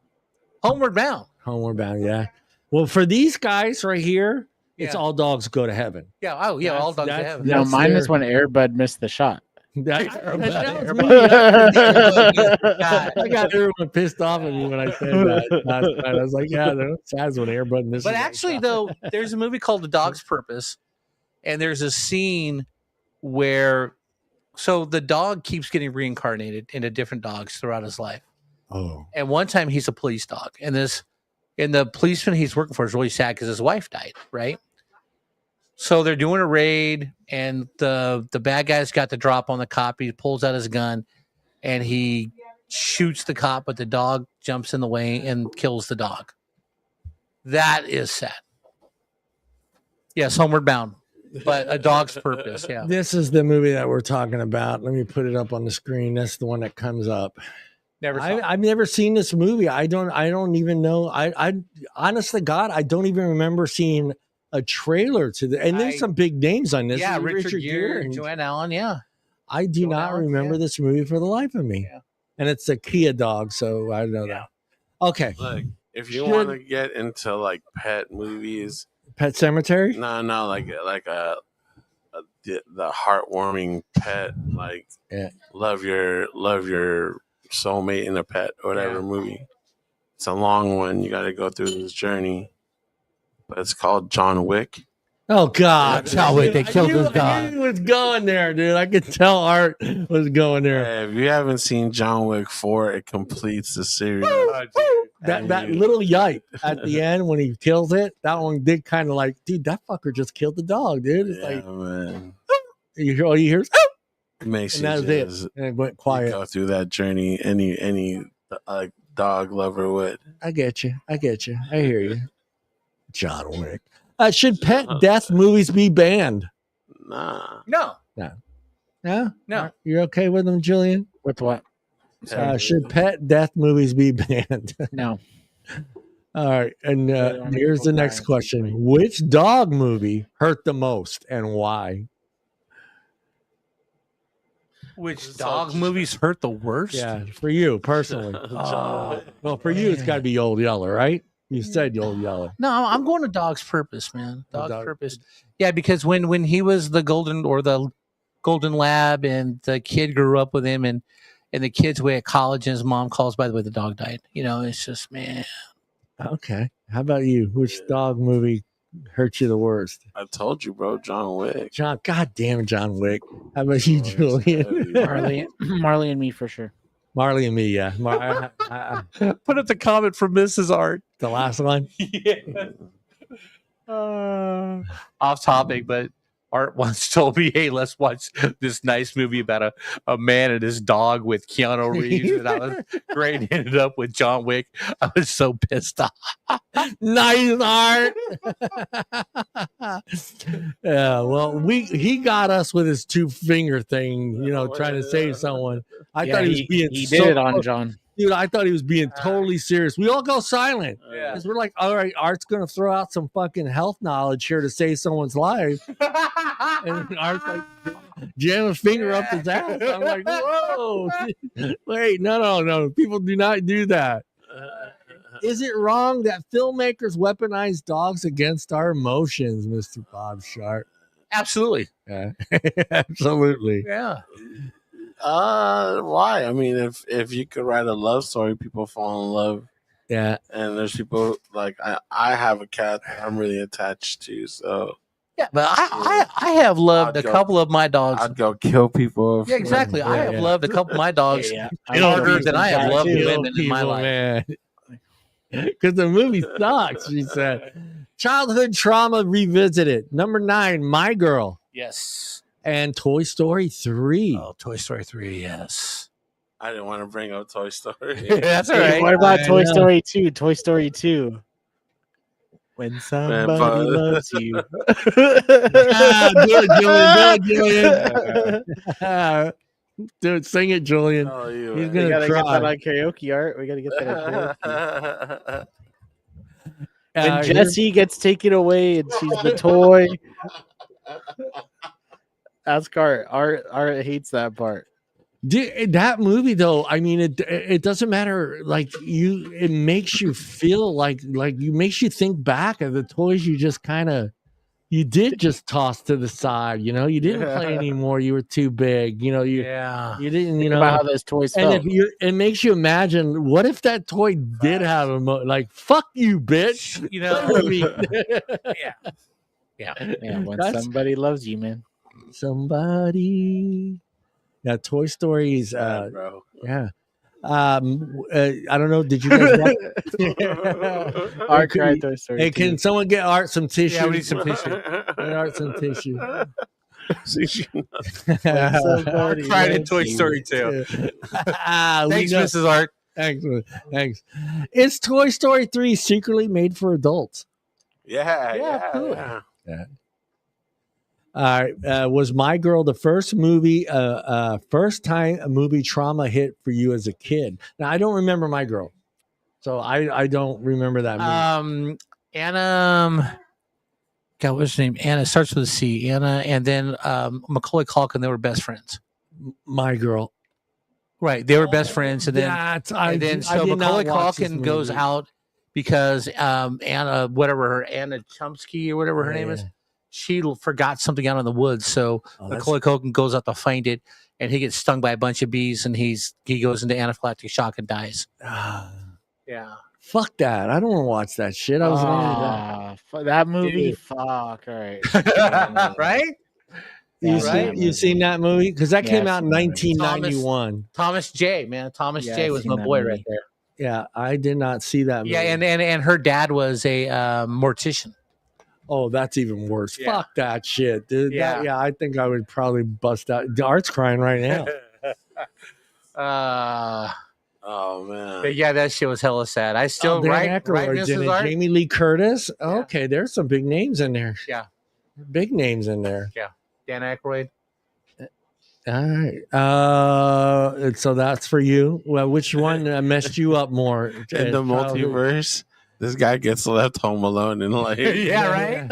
It's hard to forget that. Yeah, he gets left home alone just to go out into the woods and get killed by a bunch of bees. Yeah. So was My Girl your first movie trauma? What was your first movie trauma? I think All Dogs Go to Heaven. Yeah. Okay. Yeah. Because that's a big movie. That's a cartoon, you know. I don't think I watched it, so I was like, How about you, Mr. Old Yeller, because I was a kid. Old Yeller. Yeah. Which one messed you up more? Childhood death or saying goodbye to a childhood? I have not had childhood death, so I haven't had like someone young in my life, like was a buddy. well, Yeah. well, for right now, like I'm with you, like seeing a buddy die Or movie. saying goodbye to childhood. That's Yeah, the two. Yeah. Childhood death or saying goodbye to childhood. Yeah, that one. Somebody loves you. Oh yeah, finding out Darth Vader was Luke's father. That killed Art. I should have never told you about that. Real life emotional wreckers. Ready? Movies based on true stories that feel too real. The Pursuit of Happiness. Bob has mentioned that one. Schindler's List. Yep. And one that I forgot about. And it is a sad movie. Saving Private Ryan. Yeah, Saving Private Ryan said, yeah. That one's hard. Yeah. And also Brian's song was real. I mean, that was a true real life story. Does real tragedy automatically make a movie sadder, Mr. Shark?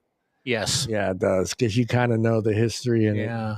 if they stay true to the story, yeah. Right. Like, so you mean like based on true events? Yeah. Those I don't like the new phrase that they use based on it. Some based on, like, I forget how they word it, but it's not like it's the true, based on a true story. Yeah. Based. Well, all right. So remember the Titans, the last scene there at Gary Purtier's funeral. Yeah. You know, she said what happened.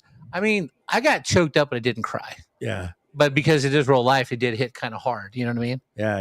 Because and then also, God, what was the other one that I was just going to bring up? Oh, We Are Marshall.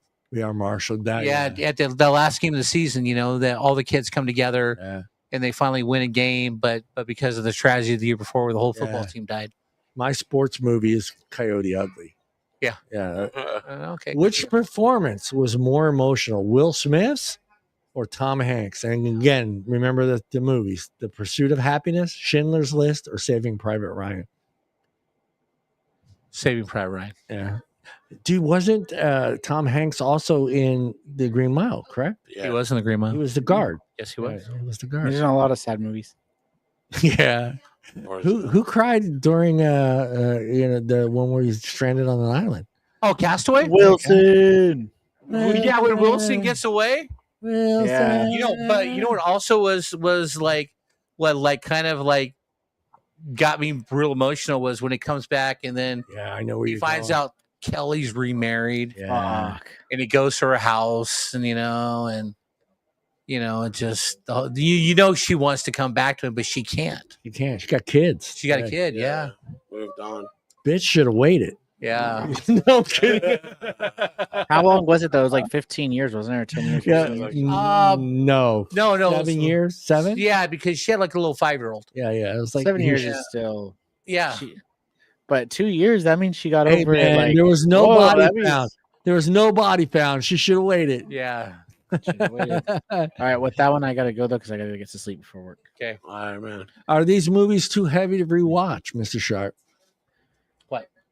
Pursuit of Happiness, Schindler's List, and Saving Private Ryan. Oh, I won't watch Chandler's List anymore. Yeah. The other ones, they're fine. Because I already know what happens. The Romantic Heartbreakers, A Walk to Remember, The Fault of Our Stars, or Ghost? Oh. Ghost hits. Ghost is tragic, dude. Ghost. Ghost hits. Ghost got. Yeah. Ghost hits in the fields, man. What happened to Julian? He had to go. Yeah. Oh, okay. He got to work tonight. Yeah, I know. I looked over and I'm like, "Where's Julian?" No. He said he had to leave because that's All right. gonna to sleep. He has to work tonight. Which love story crushed your soul the worst of those three? The Walk to Remember, Fault of Our Stars, or Ghost? I've never seen Fault of Our Stars, I've so only seen Ghost. I'm gonna Fault of Our say Stars. I'm gonna say A Walk to Remember. Yeah. Yeah. Art. I've only seen Ghost. Yeah, I've only seen Ghost. Ghost is just a country wrencher, man. Yeah. That's a good one. I get obviously do these movies hit harder as you get older? Fuck yeah, they do. Yeah, some of them do. Yeah, Yeah, it was of fun. course, yeah. Let me go here. The final debate and question and the closers. All right, if you could pick one movie from the entire list that guarantees, again, tears from every single time from you, which one is your unquestionable champion of sadness? That's how that's written there. I'm gonna go with Terms of Endearment when the little boy's yelling at his older brother. Out of their list? Your list and their list. What dreams may come. Unquestionable champion of sadness. Yeah, what dreams may come. This is the Darth Vader. Hard, yeah. Nah, that's the Robin Williams one. Rob Williams one. Yeah, the Robin Williams one where dreams may come. Yeah, for me, I would have to go from only because it was with the Will Smith movie, 7 Pounds. That one kind of fucking hit me hard. That's a good one. That's a really good one. Yeah, no, for me. And again, I mean, we did movies, we did TVs, and like I said in the beginning, for me, I having Cheers and having 12 seasons and even Office, dude, I kindly broke down in The Office is when Michael's walking and he gets to the airport and he's walking past the check-in section and Pam hasn't said goodbye to him yet, and Pam's like running over there, Michael's screaming and going through the thing. She's got her shoes in her hand. And she hugs Michael, dude. That fucking killed me, dude. I was like, well, when I was younger, the last scene in MASH where they're all leaving because the war's over, they're all going home. Yeah. And BJ will not show any emotion. Yeah. And Hawkeye's wanting him to show emotion. Hawkeye gets on the helicopter, he's flying to Seoul, and he looks down, and BJ had Rodin Stones. Goodbye. Yeah. Yeah. No, there's that's that thing. I mean, I with movies, I understand it's hard, but when you have the right story and great writing and the great people acting those roles out, yeah, it does. It's hard for me to get emotionally attached to a character in an hour and a half, but when it's done right, it's done right. Yeah. I get a little bit more emotional to TV story, TV sitcoms than I do more than for movies. And I mean, that's how I am. I don't know. You guys are the same way or how you are. Yeah. I feel that way with certain, not a lot of TV, but like one of those, like you said, when you grow with it. I was like that with Friends. Friends. Yeah. Everybody's got to have them. Now, the Rembrandts. I'll be there for you. That is our show, boys. Okay. We got through it without any tears. Nobody Yeah. cried. Nobody Art cried. kind of cried a little bit. Yeah, talking about the end game. Yeah. John Wick gets them, Bob. Yeah, John Wick. John Wick gets Yeah. You gotta watch all four. Hey, I'm That telling you dog, right that one? now. You gotta watch You know, all four. it pisses off Mrs. Art, but Art's got the John Wick thing going.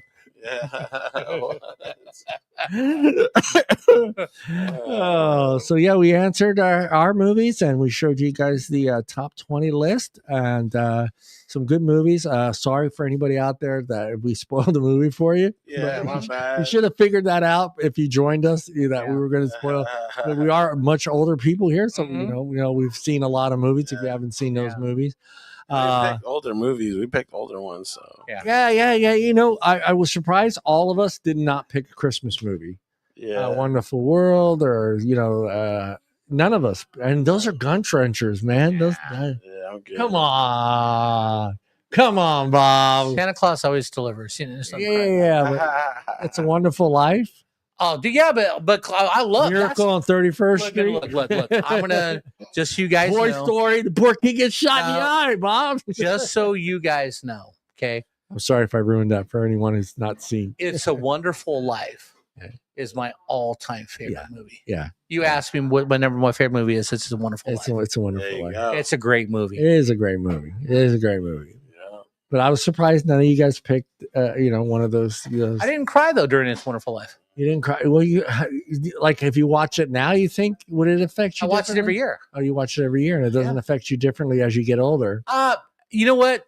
It does a little bit because You lived. yeah, I live, but also when you look at when Clarence is convincing George, hey, you had a wonderful life. Look at all the stuff you did. He finally realizes that. I kind of look back and I go, yeah, I've done a lot of things for a lot of people. And just like George, he feels unappreciative. And then, he comes home and everybody in town is giving him money to help him get out of his problems and stuff. And he's sitting there going, man, I lived right. Yeah. Yeah. Be thankful. You didn't. None of you cried during Scrooge. That was a good movie. But that's it for us. We'll be back next week. Again, I'm not going to say the person's name that sent me the email. If you want to give us a little bit more detail, if you're not happy with our answer, but there's a lot of variables in that question. So, if you want to just fine tune me an email exactly what took place, because we love we gave you what we thought your question was as an answer. So if you want to get a little bit more detail, send it to me. And again, anybody that has questions that you want answered by this amazing staff of people, Absolutely. Here, my Norm, my Cliff Craven, Woody's gone, and of course I'm Sam. I got to be Sam. Come on, guys, I got the hair, man. You got the hair. I got the hair. You got the hair. So you boys, look into the cameras and say goodbye. Still. Goodbye. Bye, everybody. Let me hit the right.